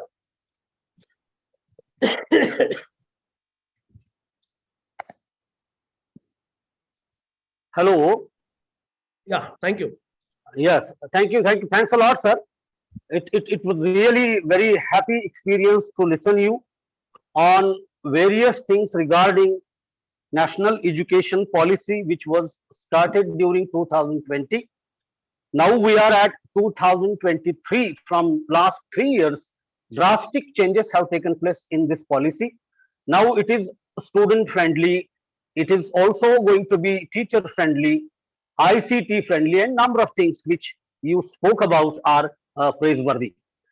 Hope to have, as you said, MOUs, collaboratives, hybrid, and even cluster system, which will be beneficial for the students at rural area, even at the city urban area too. Honorable sir, even though with your uh, busy schedule, you could provide your time for us. On behalf of Yashwantrao Chauhan College, our Honorable Principal Dr. Shivdas Sirsat sir, who works with you as the team member of NAC, and that is what we are highly beneficial due to his contact with you. Thank you on behalf of Yashwantrao Chauhan College and Marathwada Shikshan Prasarak Mandal, our CDC of Yashwantrao Chauhan College. We wholeheartedly thank you for your intellectual talk. Thank you. Thanks a lot, sir. Now, dear delegates, it's time to switch on to the second session of the national level seminar on national education policy, strength and opportunities.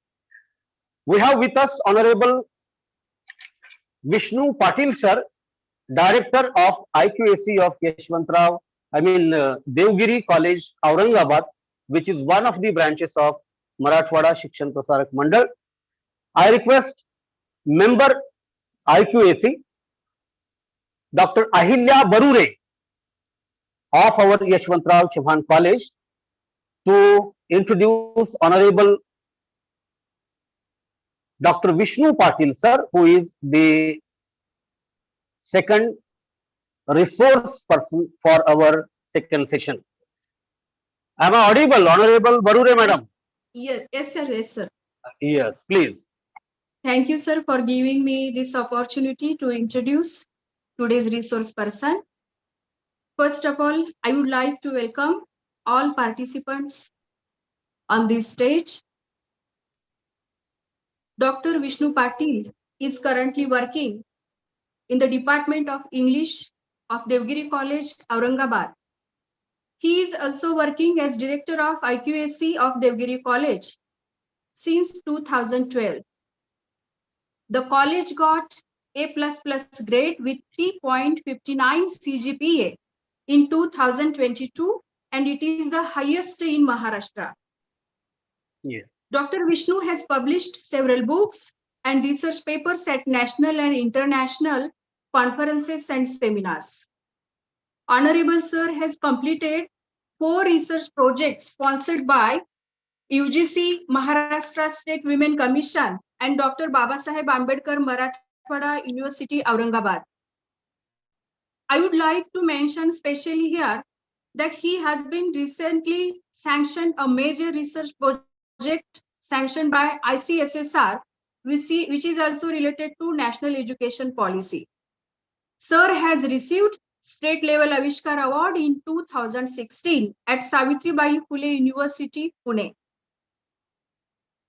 I would like to mention specially here that Dr. Vishnu was invited for a talk at Canada, Spain, Sri Lanka, and Sir has received Bridal scholarship twice in 2019 and 2022. And this is the great achievement. He is also a certified trainer of Infosys. And sir is also the peer review member of International Journal of Language and Culture, Algeria. This is the great opportunity to listen such scholar. Now, I request Dr. Vishnu Patil sir to deliver speech on national education policy. Sir, welcome. Thank you, madam. Thank you so much. Am I audible? Yes, sir. Yes. Honorable Principal, Dr. Shivdas Shirsad sir. I'm so happy to see you all. Yeah. I saw you before your NAC results were out. Honorable Rajpankhe sir, and yes, thank you so much, Barore madam, for your introduction of mine. And I'm very happy to get associated and to join you, all of you, especially all the teachers of this institution. I mentioned, मी बऱ्याच वेळेस उल्लेख केला, गेवराईचं college असेल, गंगापूरचं असेल, तुमचं college आहे, even माजलगावचं college आहे.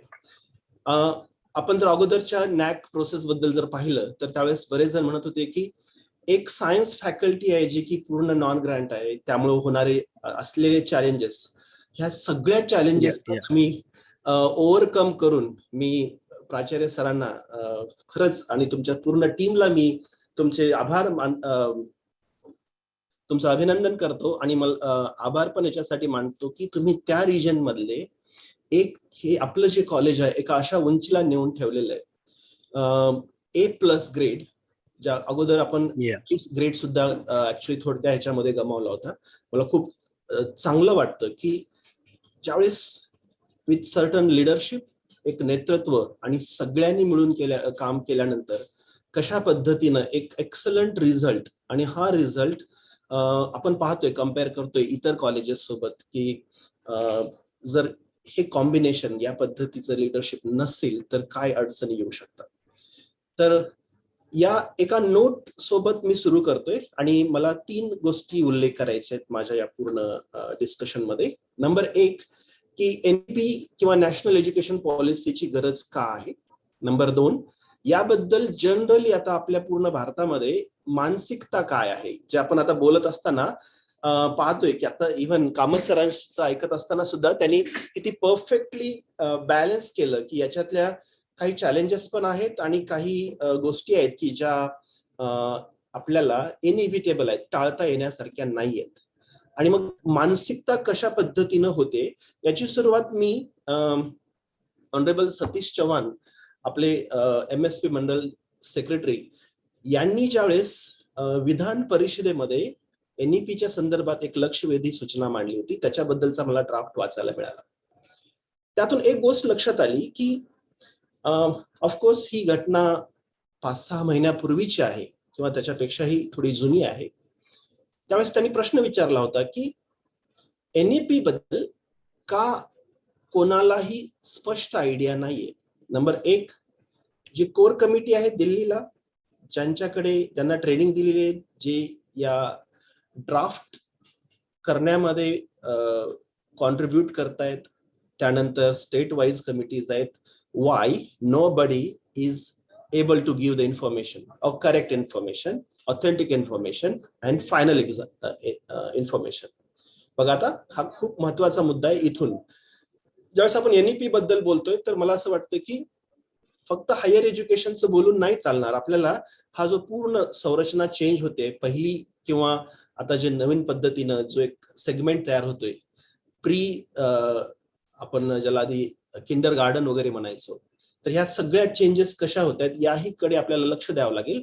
भले आपण पुढच्या वर्षीपासून NEP लागू करू, पण एक बॅच आपल्याला हळूहळू या पद्धतीनं चेंज होणार आहे आणि ती विद्यार्थी संख्या किंवा ते विद्यार्थी आपल्या हायर एज्युकेशन मध्ये येणार आहेत आफ्टर 12th, जे की ऑलरेडी NEP या संरचनेमधूनच पुढे येतील. आता याचा एक मुद्दा तिथे कनेक्ट झाला होता की याच्याबद्दलची माहिती का नाही प्रत्येक स्टेक होल्डरला, इव्हन एक्सपर्ट्सला. दुसरा प्रश्न त्यांनी विचारला होता की याच्या संदर्भात जी पूर्व तयारी करणं गरजेचं होतं ती पूर्व तयारी का केली गेली नाही. मग याच्यामध्ये आपण पाहत आपण रॅलीज काढतोय, त्याच्यानंतर NEP चे अँबॅसेडर विद्यार्थी म्हणून निवडले जात आहेत. NEP साठी वेगवेगळे, आता हाच एक वर्कशॉप त्याचाच एक भाग आहे की NEP च्या संदर्भामध्ये, आणि आपण पाहिले SSR मध्ये याच्या पुढे एक स्पेशल सेक्शन आलेलं आहे की NEP च्या संदर्भात तुमच्या कॉलेजने काय एफर्ट्स केलेले आहेत, याच्यासाठी सुद्धा आता मार्क्स फिक्स होत आहेत. हे होत असताना मी पहिला पार्ट रेफर करतोय की त्या वेळेला as a answer to this question विधान परिषदेमध्ये याचं उत्तर सॅटिस्फॅक्टरी सांगता आलं गेलं नाही त्यावेळेस सुद्धा, because the people who are there, authorities, government, secretary, other people, they could not answer. याचे 2-3 कारण आहेत पहा.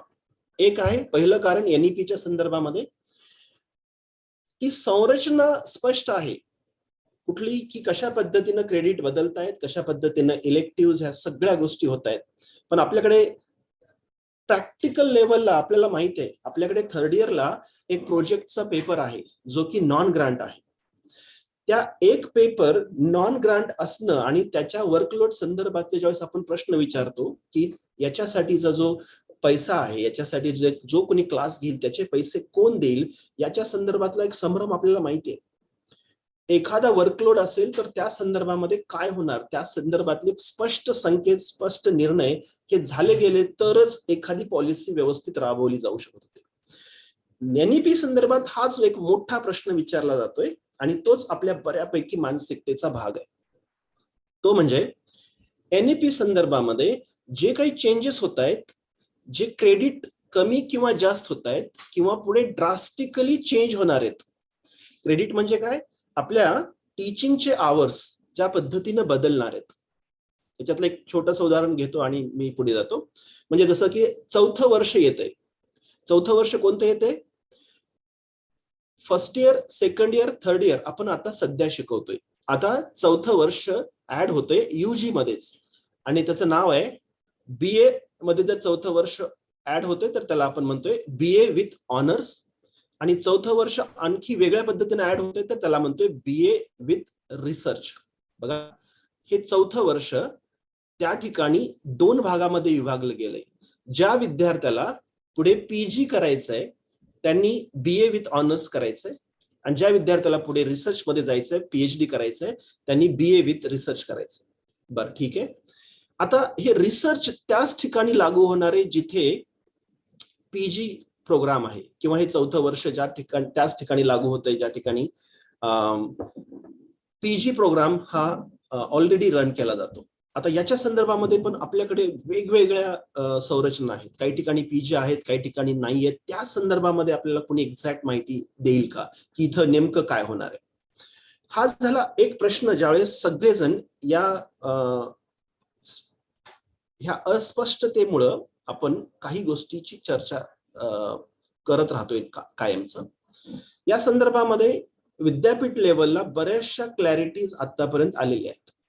माझा पहिला पार्ट हा आहे की या NEP ची गरज काय आहे, NEP ऑलरेडी कशा पद्धतीने लागू केली गेली आहे, आणि मी मे मध्ये आपल्या विद्यापीठाने जे पत्र काढलेलं आहे, ज्या इन्स्ट्रक्शन नुसार आपल्याला आपला NEP चा सिलेबस डिझाईन करायचा आहे, तो माझा शेवटचा पार्ट असेल.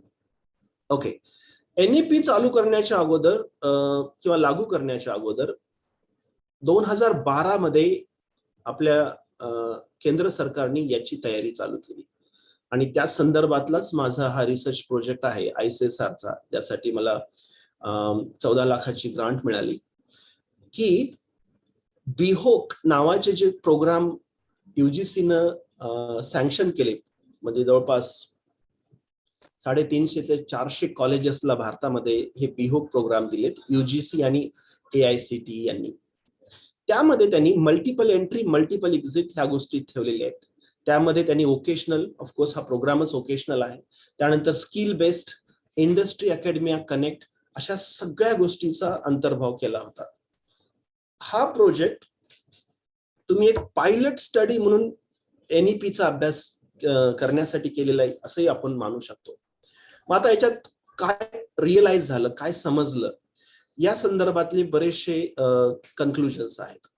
पण सरकार या संदर्भामध्ये कुठलंही नियोजन करत नाही असा मुद्दा होत नाही, ऑफकोर्स. पण ज्या स्थानिक लेवलच्या, आर्थिक लेवलच्या, मॅनेजमेंट लेवलच्या ज्या गोष्टी त्याच्यामध्ये जी स्पष्टता पाहिजे ती बऱ्यापैकी आपल्याला होताना दिसत नाही. आता मुद्दा हा आहे की जर या सरकारने NEP ही जी 29 वर्षानंतर, आणि आपण जर पुढचं वर्ष गृहीत धरलं तर 30 वर्षानंतर या शैक्षणिक संरचनेमध्ये कम्प्लीट जे बदल होत आहेत, मगाशी बऱ्याच वेळेस तसे बदल करण्यात आले, पण हे बदल एवढे ड्रास्टिक नव्हते जसे या NEP थ्रू होत आहेत.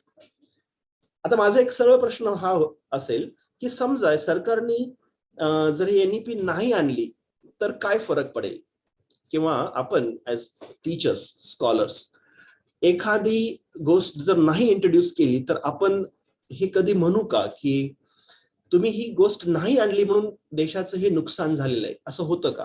म्हणजे पॉइंट हा आहे, do we talk about absence in as opposed to the presence? म्हणजे कुठल्याही बदलामध्ये आपण जनरली याचा विचार नाही करत की काय नाहीये, त्याचा काय आहे त्याच्यावर आपण क्रिटिसिझम करायला चालू करतो. या गव्हर्नमेंटनी हा उदव्याप केलाच नसता तर काय झालं असतं? काही नाही झालं असतं. ऑलरेडी 30 वर्ष झालेत, आणखी 40 वर्ष झाले असते, हा कुठलाही बदल झाला नसता. हा बदल करणं का अपेक्षित आहे याच्याबद्दलचं माझं एक स्पष्ट मत आहे. बघा, आपल्याला आत्ताच मगाशी सेंट्रल गव्हर्नमेंटनी सेंट्रल एम्प्लॉईज साठीचा DA वाढवला, किंवा शैक्षणिक गोष्टीमध्ये काही ज्या प्रमाणामध्ये इन्व्हेस्टमेंट चालू आहे, किंवा आपल्या सॅलरीज आहेत, किंवा काही गोष्टी आहेत की ज्या ठिकाणी कन्सेशन दिलं जाते, इंडस्ट्रीज असेल, काही या गोष्टी असतील, किंवा भारतामध्ये बऱ्याच वेळेस काही सेक्टर्सला वाचवण्यासाठी एक प्रयत्न केला जातोय. लक्षात घ्या, या सगळ्याचा जो संबंध आहे, आपल्या सॅलरीजचा जो संबंध आहे, तो अल्टिमेटली एका गोष्टीशी रिलेट करतो, आणि त्याचं तत्व सेंट्रल गव्हर्नमेंटला पक्क माहिती आहे. आपला पर कॅपिटा इन्कम, शैक्षणिक लेवल असलेले त्याची काय अवस्था आहे. जसं की आता पहा, सध्या आपल्या भारतामध्ये 12वी केल्यानंतर फक्त 27% विद्यार्थी हायर एज्युकेशन साठी जात आहेत. बघा, हे किती किती मोठी शोकांतिका आहे. आपल्याला एकीकडे असं वाटतं की खूप विद्यार्थी, खूप मुलं, विद्यार्थी PG किंवा UG करतायत, पण ही संख्या फक्त 27% आहे. ह्याला आपण gross enrolment ratio in higher education म्हणतो, GER. आणि या NEP च्या धोरणामध्ये हे तत्व 50% न्यायचा टार्गेट आहे. हॅलो मॅडम, माझं एक टॉक चालू आहे, मी करतो. ओके, मग आपले सेक्रेटरी जे आहेत त्या एज्युकेशन खात्याचे, त्यांनी सांगितलं की आपलं टार्गेट आहे 50% GER वाढवायचं आहे. का वाढवायचा, हे टार्गेट का ठरवले जातात? यानुसारच अनेक गोष्टीपैकी आपली करन्सी, आपलं भारताचं स्टेटस ऑन इंटरनॅशनल स्केल एक फिक्स होतं. त्यानुसार आपली, थोडक्यात सांगायचं तर, लायकी तयार होते. आपल्या पूर्ण जगामध्ये आपला कुठला नंबर येतो हे ठरतं, आणि त्यानुसारच सगळ्याच गोष्टी बदलतात. याच्यातला एक भाग म्हणजे, एक गोष्ट आय डोंट नो तुमच्यापैकी किती जण माझ्याशी सहमत होतील की आपल्याकडे UG किंवा PG किंवा MPhil किंवा PhD केलेला विद्यार्थी हा कुठलंही स्किल रिलेटेड काम करण्यासाठी पुढे, म्हणजे समजा त्याचं एक छोटंसं दुकान आहे फॅमिलीचं, किंवा शेती आहे, किंवा कुठलाही तो व्यवसाय आहे, ते करणं त्याला कमीपणाचं वाटायला लागतं. म्हणजे आताची असलेली जी सिस्टम आहे, एज्युकेशनल सिस्टम, ही सिस्टम विद्यार्थ्याला काम किंवा जो काही ऑन्टरप्रेन्योरशिप असेल किंवा कुठलंही काम असेल संदर्भामध्ये एक विशिष्ट अशी मानसिकता तयार करून ठेवते की त्याला फक्त जॉबच करायचा आहे. ही गोष्ट खूप डीप लेवलला सेंट्रल गव्हर्नमेंटमध्ये चर्चा केली गेली. त्यामध्ये हेही पाहिलं गेलं की भारतामध्ये कुठल्या सेक्टरमध्ये एकूण जे 37-38 सेक्टर्स आहेत त्यामध्ये पाहिलं गेलं की तिथे वर्कर्सची संख्या किंवा स्किल्ड लोकांची संख्या कमी असताना, खूप पेमेंट असताना सुद्धा मुलं तिकडे का येत नाही, यासाठी डिस्कशन केलं गेलं. आणि त्याचाच एक परिपाक म्हणजे ही NEP आहे. We have to tell our student that they must go for certain work along with their studies. आता आपण पण बऱ्याच वेळेस म्हणतो की विद्यार्थ्यांना की तुम्हाला एक्झॅक्टली ठरवावं लागेल, आणि ते आत्ताच ठरवावं लागेल की तुम्हाला पुढे रिसर्च करायचं आहे, जॉब करायचा आहे, की म्हणजे हायर एज्युकेशन मधला जॉब करायचा आहे, की you have to get absorb in a industry. हे करायचं असेल तर आत्ता ठरवावं लागेल, आणि त्यासाठीच 4थं वर्ष एका विशिष्ट हेतून बनवलं गेलंय. ओके, मग आता मी येतोय या मुद्द्याकडे की मग कुठल्या लेवलला NEP ऑलरेडी लागू करण्यात आली. एक आहे बिहोक मध्ये याचा उपयोग केला गेला. त्यामध्ये एक प्रश्न आहे की मग बिहोक मध्ये मल्टिपल एंट्री आणि मल्टिपल एक्झिट दिलं त्यावेळेस त्याचे 4 नमुने होते पहा. बिहोकचं एक स्ट्रक्चर जे होतं ते थोडं NEP मध्ये बदललंय. बिहोक मध्ये काय होतं पहा, 6 महिने मुलांनी तिथे काम करायचं, एखाद्या ठिकाणी शिकायचं, आणि सर्टिफिकेट पूर्ण केले, course in so and so, certificate course in so and so असं म्हणून एक सर्टिफिकेट घ्यायचं, आणि तो बाहेर इंडस्ट्रीमध्ये जाण्यासाठी ओपन आहे, फ्री आहे.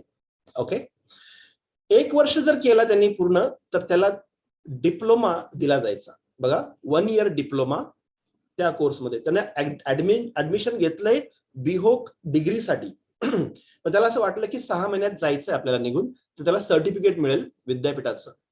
1 वर्ष केला तर डिप्लोमा, 2 वर्ष केला तर ऍडव्हान्स डिप्लोमा, आणि 3 वर्ष केला तर डिग्री. आता संरचना अशीच आहे, फक्त फरक काय, 1 वर्ष सर्टिफिकेट कोर्स, दुसरं वर्ष डिप्लोमा, आणि तिसरं वर्ष डिग्री. अशा पद्धतीनं थोडासा बदल केलाय. तो ऍडव्हान्स डिप्लोमाचा पार्ट त्यांनी काढून टाकला. का करणं गरजेचं पडलं, कारण हे टेक्निकली योग्य फिट बसत नव्हतं पहा. ओके, मग आता हे मल्टिपल एंट्री मल्टिपल एक्झिट हा एक महत्वाचा पार्ट आहे.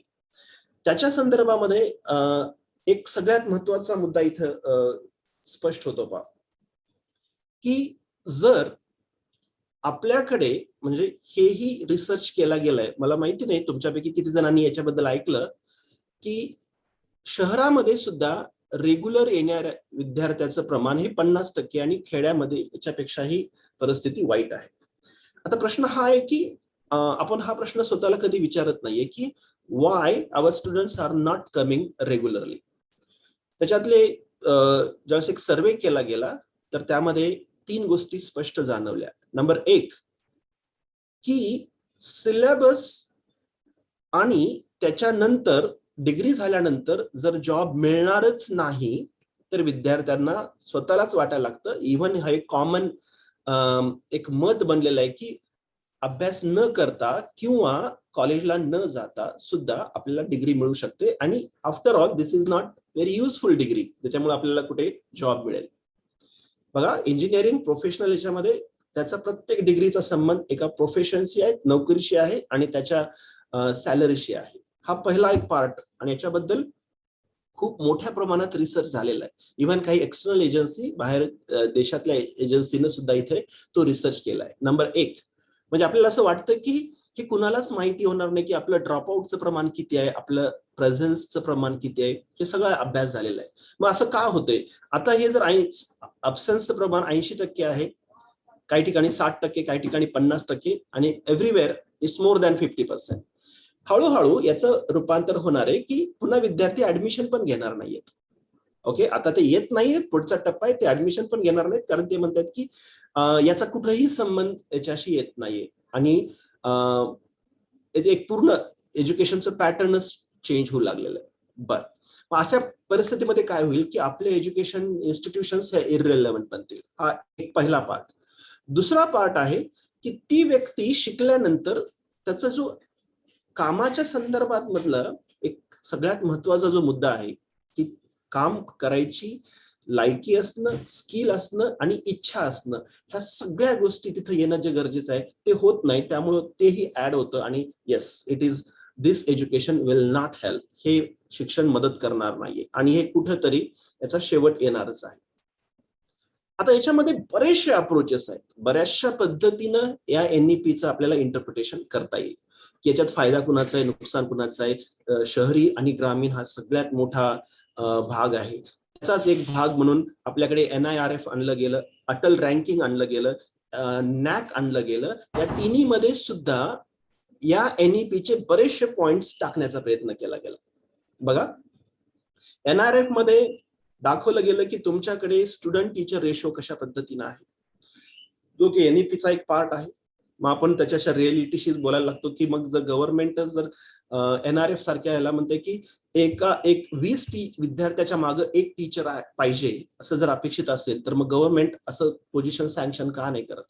आता सुद्धा NAC ज्या नवीन बेंचमार्क डिक्लेअर झालेत त्यामध्ये तुम्ही पहा, 20 विद्यार्थ्यामागे एक टीचर असणं अपेक्षित आहे, जे की आपल्याकडे हे कधीच शक्य नाही. आणि मग परत त्यांना टीचर्स जे आहेत ते फुल टाइम टीचर्स लागतात. एकीकडे NEP NIRF या पद्धतीनं आपले बेंचमार्क ठरवतंय, मग इकडे या पद्धतीनं गव्हर्नमेंट का करत नाही तो एक वेगळा इश्यू. पण NACच्या साठी, NEPच्या साठी ह्या गोष्टी ऑलरेडी एक मॅन्डेटरी बनवलेली आहेत, एक बेंचमार्क बनवला आहे. आपण जरी चर्चा करू, गप्पा मारू की बाबा हे असं गव्हर्नमेंट का करतं, पण एक पहिली गोष्ट आहे की बाबा गव्हर्नमेंटच आहे की ते बेंचमार्क बनवते आणि याच्या संदर्भातल्या काही पॉझिटिव्ह गोष्टी हळूहळू इम्प्लिमेंट होतील, ह्याही आपण लक्षात ठेवल्या पाहिजे. आता हे होत असताना NIRF पेक्षाही NAC मध्ये ऑलरेडी तुम्ही ज्यावेळेस आता NAC peer team visit face केली आणि SSR भरला, त्यामध्ये या 4 ते 5 गोष्टी आणि सरांनी उल्लेख केला की ऑलरेडी NEP कशा पद्धतीने इम्प्लिमेंट केली जाते. तुम्ही पाहिलं पहा, NEP मध्ये 2 गोष्टी खूप महत्वाच्या आहेत. एक आहे इव्हॅल्युएशन मेथड्स तुम्ही कुठल्या वापरताय, त्याला मार्क्स आहेत 40 आणि 45 मार्कचा एक प्रश्न होता, सरांनी उल्लेख केला, तो म्हणजे COs किंवा आउटकम बेस्ड एज्युकेशन. या संदर्भामध्ये मी शिरसाट सरांशी बोलत असताना शिरसाट सरांचा एक रिमार्क होता की आपण ऍक्च्युअली ज्यावेळेस नॅशनल एज्युकेशन पॉलिसी आपण ज्यावेळेस इम्प्लिमेंट करतोय, किंवा बरेच जणांना न्यू एज्युकेशन पॉलिसी म्हणतात, असं म्हणत असताना सरांचा एक रिमार्क होता की खरंच यामध्ये किती नाविन्य आपण आणू शकतो इंडियन कॉन्टेक्स्ट मध्ये. आणि मग त्यांनी बरेचसे वेस्टर्न कनेक्शन्स उल्लेख केला. यामध्ये काही गोष्टी आपण लक्षात ठेवल्या पाहिजेत when we are studying or we are thinking about this. त्यामधला पहिला मुद्दा, मुळात आपण जे BA BCom BSc म्हणतोय, हे प्रोग्राम जे आहे हे नॉमेनक्लेचर आहे. हे जी नाव आहेत ही नावं आपलीच नाहीयेत, ही आपण घेतली ब्रिटिश सिस्टम मधून. म्हणजे BA बॅचलर ऑफ आर्ट्स, याचा ऍक्च्युअली आपल्याकडे काहीच अर्थ होत नाही. बॅचलर म्हणजे एक त्याचा शब्दार्थ घेतला तर त्याचा अर्थ होतो लग्न न झालेला. आर्ट्स, बॅचलर ऑफ कॉमर्स, हे असे नावं का दिले गेले, त्याचं कनेक्शन हे ब्रिटिश सोशल किंवा कल्चरल मिल्य याच्याशी आहे. आपल्याकडे आपण जसं तसं ते उचललं. आता आपल्याकडे ही एक सवय आहे की आपण ती तशी इम्पोर्ट करतो. याच्यातला दुसरा प्रकार म्हणजे तिकडे प्राध्यापकांना लेक्चरर म्हणायला लागलं म्हणून आपणही स्वतःला लेक्चरर म्हणायला चालू केलं. पुन्हा लक्षात आलं की नाही, ते पुन्हा लेक्चर आहे, त्याच्या लेक्चरच्या पुढच्या लेवलला ते रीडर म्हणतात आणि रीडरच्या पुढच्या लेवलला प्रोफेसर म्हणतात. आपल्याकडे लगेच म्हणजे ते येण्यासाठी सुद्धा 10 वर्ष लागतात. मग आता अमेरिकेमध्ये आणि इंग्लंडमध्ये ज्यावेळेस 10-15 वर्षानंतर आपल्याला लक्षात आलं, अरे आता तिथं सिस्टम बदलली आहे, असिस्टंट प्रोफेसर, असोसिएट प्रोफेसर आणि प्रोफेसर ही संरचना चालू आहे, ती लगेच आपण आपल्याकडे लागू केली आणि आता आपण असोसिएट प्रोफेसर किंवा स्वतःला प्रोफेसर म्हणून घेतो. बघा, ही गोष्ट आपल्याला कुठेतरी थांबवावी लागेल आणि आपल्याला आपली पूर्ण संरचना उभी करावी लागेल. हे शक्य आहे का? तर उत्तर आहे नाही. मगाशी आपण ज्यावेळेस ब्लूम्स टेक्सॉनॉमी बद्दल बोलतोय, मग आपल्याकडे एखादी टेक्सॉनॉमी का डेव्हलप नाही झाली, किंवा बऱ्याचशा गोष्टी आहेत की त्या भारतीय लेवलला आपण का नाही इम्प्लिमेंट करून, ज्याला आपण इंडिजिनस प्रोडक्ट म्हणू, ज्याला म्हणूया की ही आमची भारतीय सिस्टम आहे. आता आपण गुरुकुल सिस्टमकडे जाऊ शकतो का? तर जाऊ शकत नाहीये.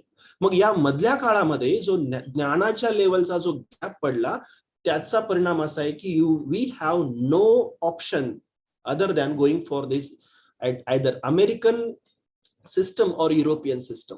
आता याचा परिणाम मग हे गव्हर्नमेंटला आपल्या कळतंय का? Yes, they have done that. आणि आपल्या NEP मधला सगळ्यात महत्वाचा इश्यू त्यांनी आणलेला आहे इंडियन नॉलेज सिस्टम नावाचा. आणि त्याच्यात त्यांनी एक उल्लेख पण केलाय, इंडियन नॉलेज सिस्टमचा अर्थ असा नाहीये की भारतातलं जुनं नॉलेज त्याचा एक त्याचं सबलिमेशन करायचं, त्याचा मोठेपणा दाखवायचा, असं नाहीये.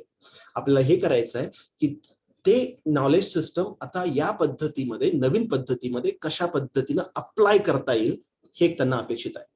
म्हणजे बघा, आपलं प्राध्यापक असणं, आपलं UG युनिव्हर्सिटी सिस्टम्स, ह्या सगळ्या गोष्टी ह्या सगळ्या बॉरोड आहेत.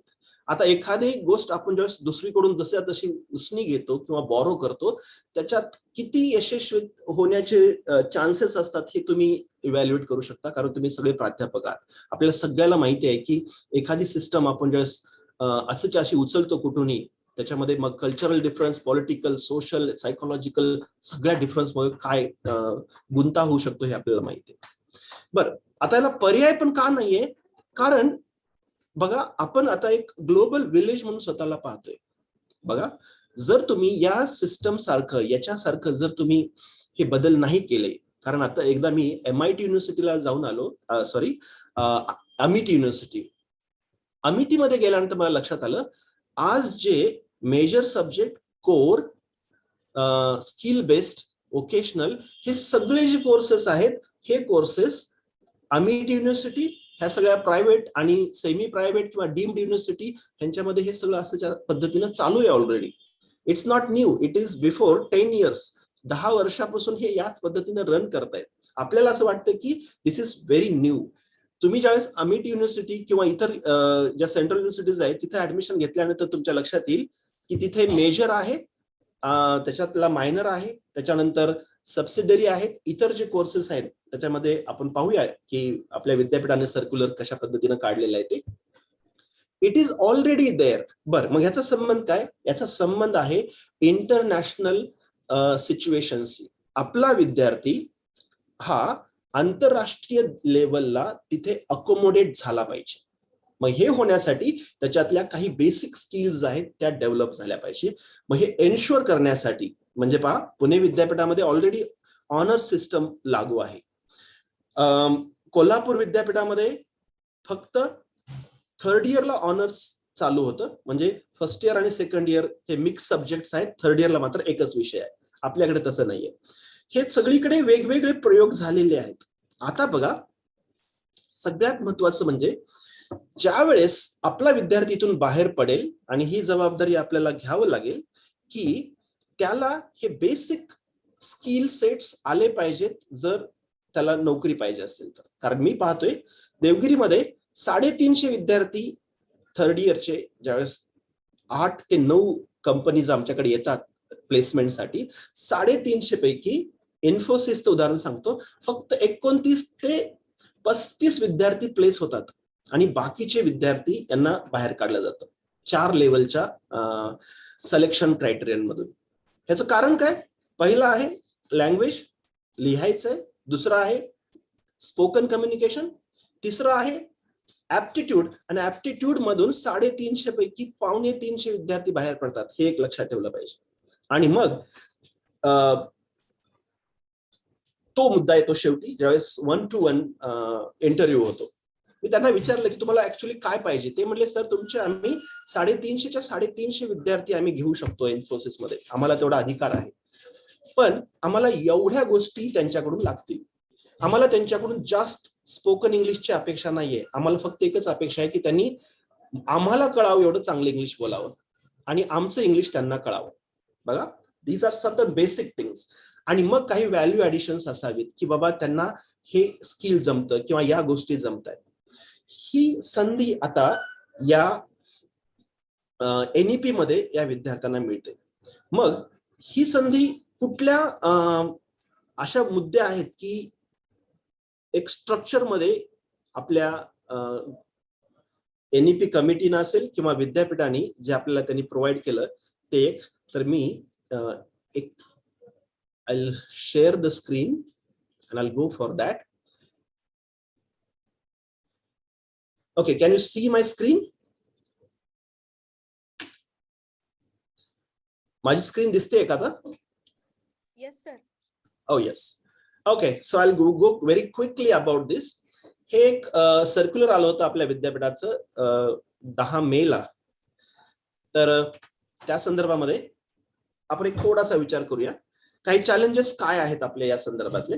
नंबर 1 आहे की आपला वर्कलोड कमी होतोय तो या लेवलनी. तुम्ही पाहता इथे पहिलं आहे पहा UG certificate, UG diploma, UG certificate आहे that is first year, second year diploma, third year bachelor degree आणि मग चौथं वर्ष बॅचलर्स डिग्री विथ ऑनर्स किंवा research as I mention that. हे जे क्रेडिट्स आहेत आतापर्यंत आपण जनरली क्रेडिटचा विचार सिरियसली केला नव्हता, पण हे मात्र पक्क लक्षात ठेवावं लागेल. एक क्रेडिट म्हणजे, आणि हे NSQF जे आहे हे खूप स्ट्रॉंग आणि I admire this system by central government, की आपल्याकडे एक फ्रेमवर्क लागू केलंय त्याला म्हणतात national skill qualification framework NSQF. हे काय ऍक्च्युली, हे इतकं व्यवस्थित आणि सिस्टमॅटिकली डिझाइन्ड सिस्टम आहे ऑफ एनी लर्निंग. म्हणजे जर तुम्हाला एखादा स्किल सेट अर्न करायचा आहे, जसं की मी म्हणेन साधी गोष्ट टायपिंग आहे और शॉर्ट हँड आहे किंवा थोडक्यामध्ये प्लंबिंग आहे. ऍक्च्युली एक 38 सेक्टर्स आहेत त्याच्यामध्ये वेगवेगळे. या नॅशनल स्किल क्वालिटी फ्रेमवर्क याच्याने काय केलंय, त्यांनी ठरवून दिलंय की एवढ्या वेळेचं शिकवलं तुम्ही, एवढे पॉइंट जर शिकवले एवढ्या तासामध्ये, तरच ठरवलं जाईल विथ दिस प्रॅक्टिकल्स की त्या विद्यार्थ्याला ते स्किल येत आहेत. बघा याचा संबंध आता सध्या आपल्या करिक्युलम आणि टीचिंगशी नाहीये. मी असं स्पष्टपणे म्हणू शकतो आता आपण किती तास शिकवतोय आणि त्या तासाचं रूपांतर एवढं शिकवलं म्हणजे हे येतच आणि एवढं दिलंच पाहिजे असं होतंय का प्रॅक्टिकल आणि या सगळ्याचं कॉम्बिनेशन करून. तर ते डिपेंड करतंय की कुठल्या प्रकारचं आपण प्रॅक्टिकल किंवा करिक्युलम शिकवतोय. Okay, in the absence of practical curriculum. आता पहा, हॅलो, मी मी मी एका टॉक मध्ये आहे मॅडम. नाही okay, I am so sorry for this. तर पहा इथं काय सांगितलं की एक क्रेडिट हे 15 तासाचं, 15 तास म्हणजे 60 मिनिट्स पर आवर अशा पद्धतीनं कॅल्क्युलेट करायचं आहे. असे 40 क्रेडिट होतील पहिल्या वर्षी आणि मॅक्झिमम तुम्ही त्याला वाढवू शकता 44 पर्यंत. सेकंड इयरला परत 40 ऍड होतील म्हणजे 80 होतील ते, आणि इकडे 88. 120 क्रेडिटचं हा आपला UGचा प्रोग्राम होतोय. जुन्या ह्याच्यामध्ये हा 160चा होता, काही ठिकाणी प्रोफेशनल कॉलेजमध्ये 180चा होता. आता हा फरक पडतोय.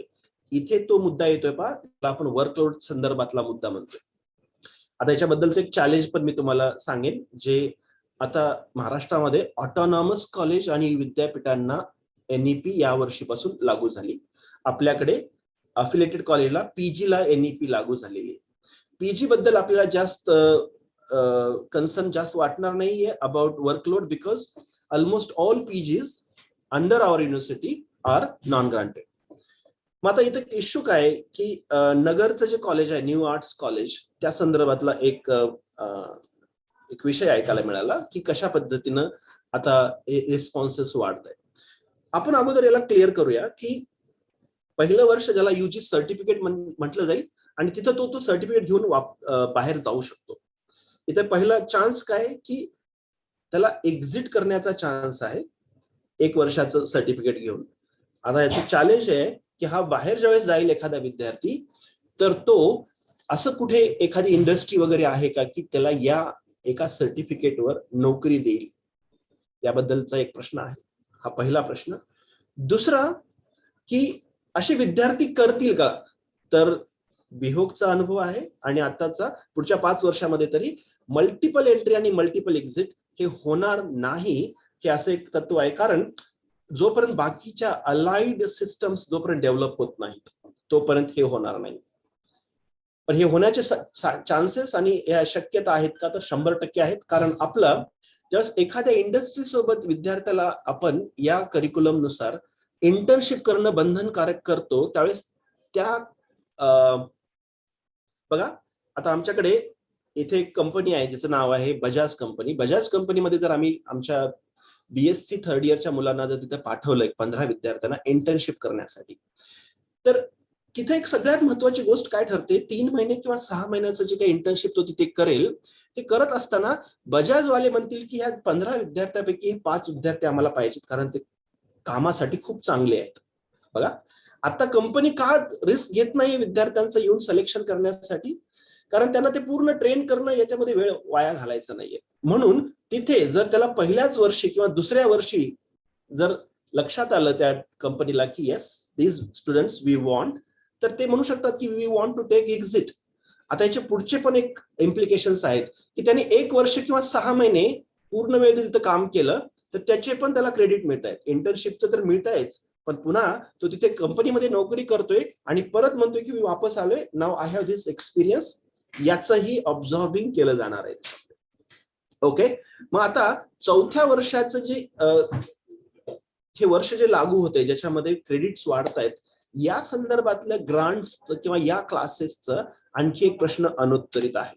ओके, आता हे मुद्दे झाले पाहिजेत का, की गरजेचं आहे का? मला वाटतं मी या गोष्टी क्लिअर केल्या आहेत की माझं स्पष्ट मत आहे की जर आपण हे अडॉप्ट नाही केलं तर आपले हे पूर्ण इन्स्टिट्यूशन्स बंद पडतील. बिकॉज ऑलरेडी रेग्युलॅरिटीवर आपण पाहतोय कशा पद्धतीनं विद्यार्थ्यांच्या मानसिकता आहेत आणि काही दिवसानंतर ते हेही काळजी घेणार नाहीत की आपल्याला शिकायचंच आहे म्हणून किंवा आपल्याला डिग्री पाहिजे. It's not going to matter. मग आता एक त्याच्यातले बरेचसे मुद्दे आहेत की त्याच्याबद्दल कन्फ्युजन क्रिएट केलं जातंय आणि आहे पण त्या संदर्भामध्ये की बाबा हा जो अकॅडमिक क्रेडिट बँक आहे नंबर 1, त्याच्यानंतर मुलांचे आपण सगळ्यांना सांगितलं की तुम्ही आपले डिजी लॉकरवर अकाउंट ओपन करा किंवा ऑनलाईन स्वयंवर असेल किंवा EPG पाठशाला असेल किंवा NPTEL वरचे जे सगळे कोर्सेस आहेत हे सगळे कोर्सेस करायचे त्यांनी आणि ते ऑटोमॅटिकली त्याचं सर्टिफिकेट डिजी लॉकर किंवा अकॅडमिक क्रेडिट बँक मध्ये हे मर्ज होईल.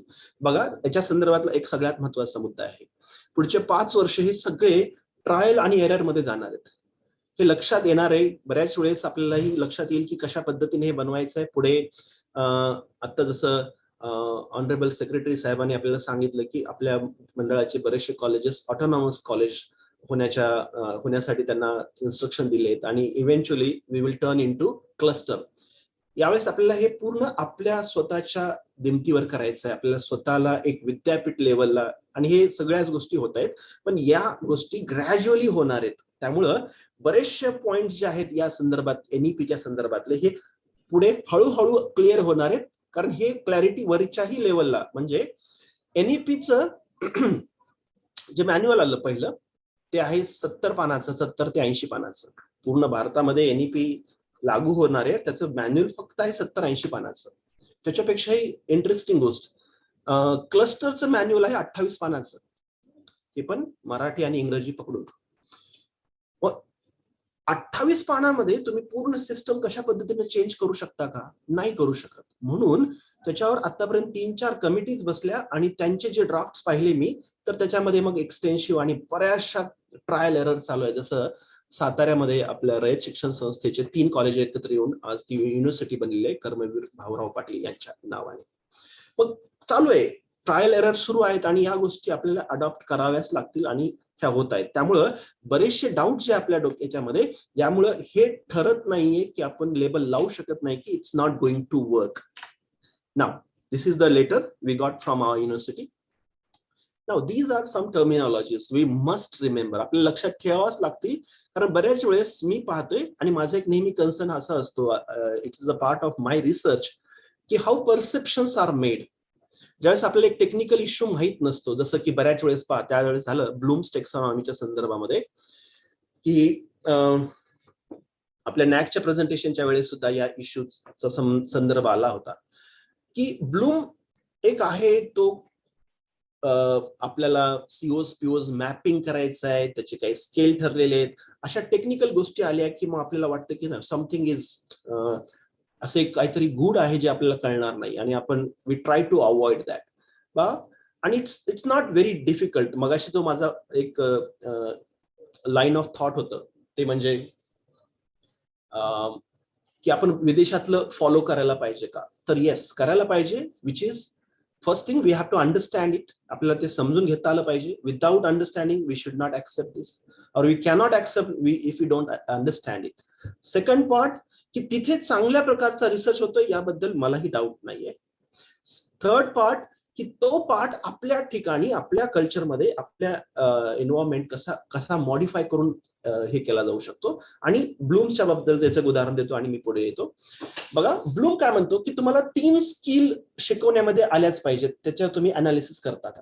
म्हणजे ब्लूमचं एकच म्हणणं आहे स्पष्ट, तुम्ही जो काही कोर्स BA शिकवताय, एखादा पेपर शिकवताय, ते शिकवत असताना तुम्ही विद्यार्थ्याला सांगितलंय का तू हे कर तुला हे येईल, आणि ते येईल तुम्ही जे प्रॉमिस केलंय आउटकमचं त्याचं तुम्ही इव्हॅल्युएशन केलंय का.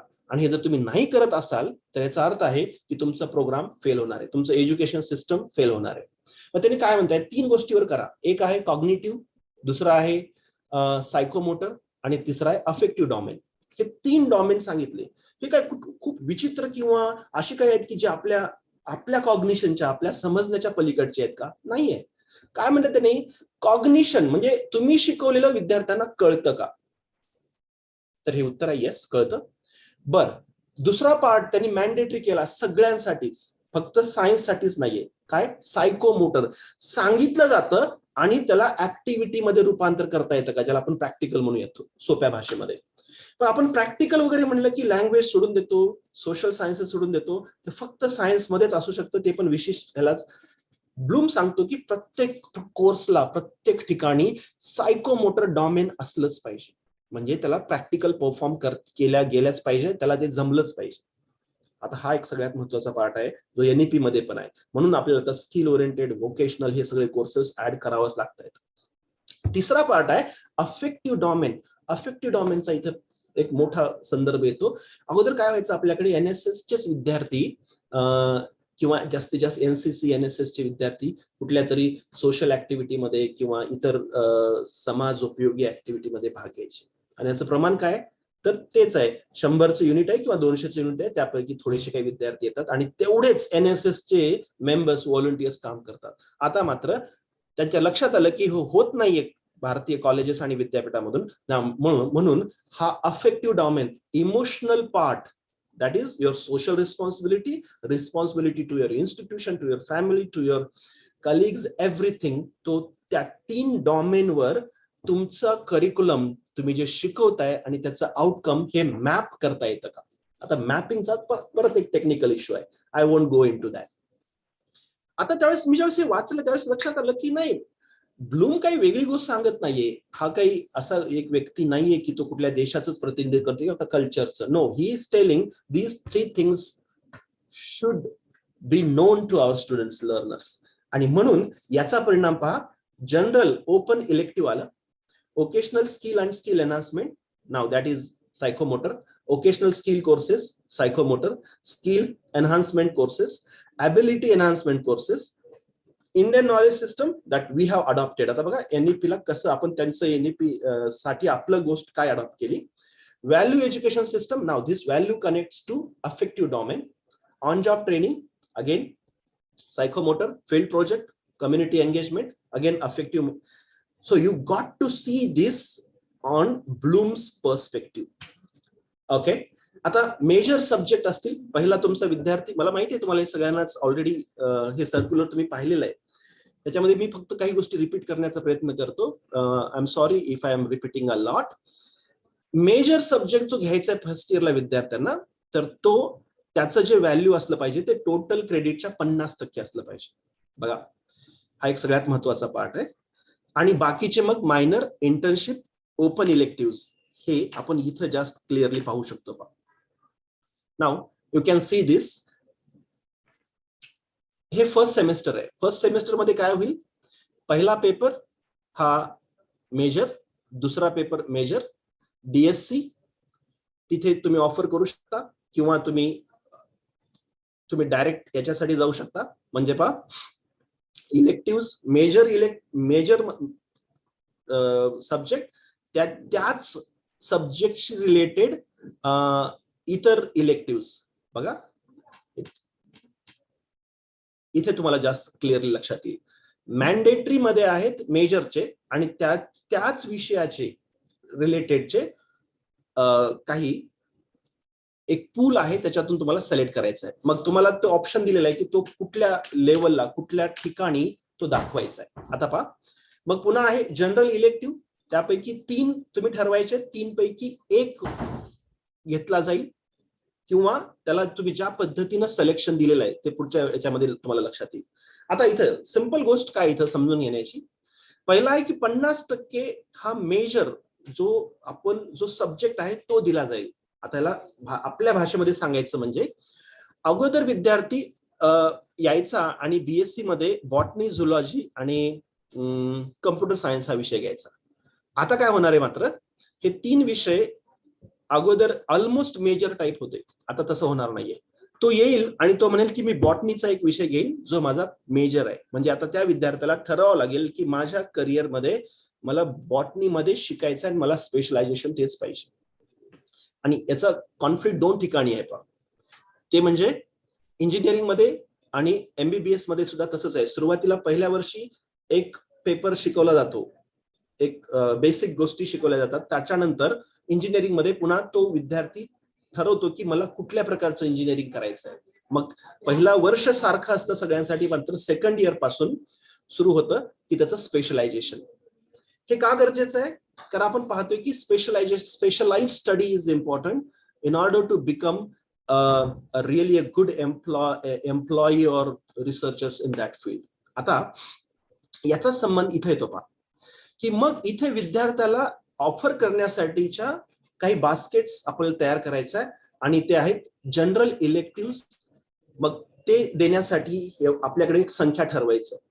या संदर्भामध्ये MSP मंडळ आणि भाऊनी एक सूचना आपल्याला दिलेली आहे की पुढे याच्यातले अडचणी येऊ नये म्हणून आपण सगळ्यांनी एकत्र येऊन एक विचार करायचा आहे. कुठला, की जसं आता मी एक उदाहरण सांगतो अहमदनगर कॉलेजचं. अहमदनगर कॉलेजमध्ये एक डिपार्टमेंट आहे, ते आहे समजा बॉटनी डिपार्टमेंट.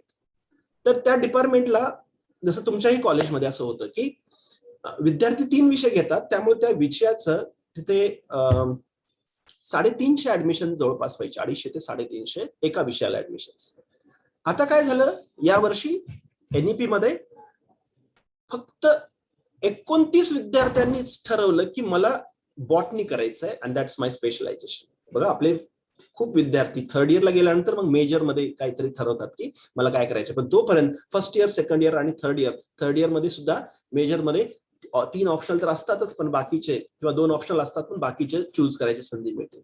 आता काय झालेलं प्रॉब्लेम, 29 विद्यार्थी फर्स्ट इयरला, सेकंड इयरला ते किती राहतील, थर्ड इयरला किती जातील. आता प्रश्न हा तयार होतोय आपल्या समोर की what about the teaching staff there already. या संदर्भात मला फक्त ऐकायला मिळालं की that government is not going to ask us for next 5 years. पुढच्या 5 वर्ष गव्हर्नमेंट आपल्याला काही विचारणार नाही या संदर्भात की वर्कलोड काय कमी जास्त झालेला आहे. ओके, हे बास्केट तुम्हाला तयार करायचे आहेत. आता पहिला प्रश्न तुमच्या डोक्यात आला असेल की सर एवढे जर आपण ऑप्शन्स ठेवले तर यांना शिकवणार कोण. आता इथे एक पहिली फॅसिलिटी किंवा लक्झरी आपण देतोय की विद्यार्थ्यांना की यू कॅन चूज. आणि दुसरं म्हणतोय आपण की जर हे एवढे करायचे असतील तर एवढे टीचर्स, तेवढे टाइम टेबल, तेवढे लेक्चर हॉल्स हे कशा पद्धतीने तयार करायचे, हा एक प्रॅक्टिकल अडचण आहे. त्यामुळे एक चर्चा होईल आपल्याकडे ज्यावेळेस एक वर्कशॉप होणार आहे, त्या वर्कशॉप मध्ये की कशा पद्धतीनं ऑप्शन्स ठेवायचे, कशा पद्धतीने आपण सेलिंग करू शकतो, की कुठल्या वर्गासाठी काय काय ऑप्शन्स आहे, कुठल्या आपण काय ऑफर करणार आहोत. हे करतात का, तर येस, ह्या सगळ्या प्रायव्हेट युनिव्हर्सिटीज याच पद्धतीने करतायत. ओके, आता बघा, हे फर्स्ट इयरला या पद्धतीचं असेल. हे जे पहिले 44 क्रेडिट्स आहेत तर ते एक पहा मेजर मध्ये सुरुवातीला या ठिकाणी इलेक्टिव्ह मेजर मध्ये कुठला ऑफर केला तुम्हाला इथे दिसत नाहीये. तर इथे एक आहे जनरिक किंवा जनरल इलेक्टिव्ह, त्या बास्केटमधून 2 क्रेडिटचे ऑफर केलेत. त्यानंतर आहे इथे SCC आहे, त्यानंतर AVEC जे सगळे वोकेशनल आहेत किंवा इंडियन नॉलेज सिस्टम याच्या संदर्भातले सगळे या पद्धतीनं तुम्हाला ऑफर, इथं तुम्हाला चॉईस दिली जाईल की कुठलं त्या वर्षी ऑफर करायचंय कुठलं नाही करायचं, किंवा इव्हन तो कोर्स जो आहे अफिलिएटेड साठी विद्यापीठ ठरवेल, ऑटोनॉमी साठी ते कॉलेज ठरवेल. या पद्धतीनं हे 44 फर्स्ट सेमेस्टर आणि सेकंड सेमेस्टरचे मिळून 44 क्रेडिट होत आहेत आणि या पद्धतीने तुम्हाला ते ऑफर करायचं. यामध्ये तुम्हाला थोडंसं मगाशी मी तुम्हाला म्हटलं की हे VEC AEC अशा पद्धतीचे कन्फ्युजन्स आहेत, बट वन्स यू प्रिपेअर दिस तर तुमच्या लक्षात येईल की इट्स नॉट व्हेरी डिफिकल्ट. इथे फक्त 3 मुद्दे वाढलेले आहेत जे की अगोदर ऑप्शनल होते, जे आपल्याला NAC मध्ये value added courses, add on courses, certificate courses म्हणून होते, but now they are the part and parcel of our curriculum. तिथं बरेचसे चॅलेंजेस की बाबा ही नवीन इंडियन नॉलेज सिस्टम मधलं, आता समजा इंडियन कॉन्स्टिट्यूशन आहे तर किंवा एन्व्हायरमेंट एज्युकेशन आहे, तर हे कोण शिकवणार, कशा पद्धतीने त्याचे संरचना बनणार. तर काही संरचना ऑलरेडीच आहेत आपल्याकडे, जसं कॉन्स्टिट्यूशनचा पेपर आहे ऑलरेडी एक मुद्दा आहे तो म्हणजे कॉन्स्टिट्यूशनचे पेपर्स आहेत, फक्त आता त्याची क्वांटिटी वाढते. म्हणजे सेकंड इयरला एन्व्हायरमेंटचा कंपल्सरी पेपर होता आहे किंवा फर्स्ट इयरला कॉन्स्टिट्यूशन, आता मात्र हे सगळीकडेच आपल्याला या पद्धतीनं त्याचं स्ट्रक्चर वाढत जाणार आहे, जसं मी तुम्हाला दाखवतो. नाव सेकंड इयरला पहा, cultural activity, fine applied visual performance, तिथं तुम्ही त्या गोष्टी रिपीट करू शकता.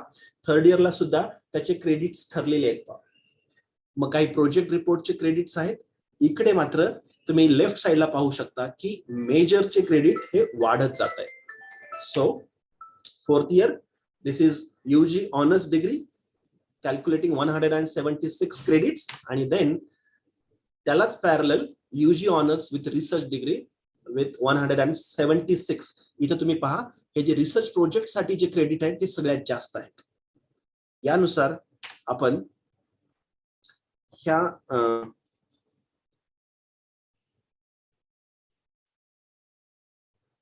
जी नवीन एज्युकेशन सिस्टम आहे याकडे आपण पाहू शकतो. आणि सगळ्यात महत्वाची गोष्ट म्हणजे मी तर या कन्क्लुजनला पोहोचलोय की if we really want to survive और want to keep sustaining, we have to adopt this system. There are challenges, there are many challenges, but we got to change ourselves.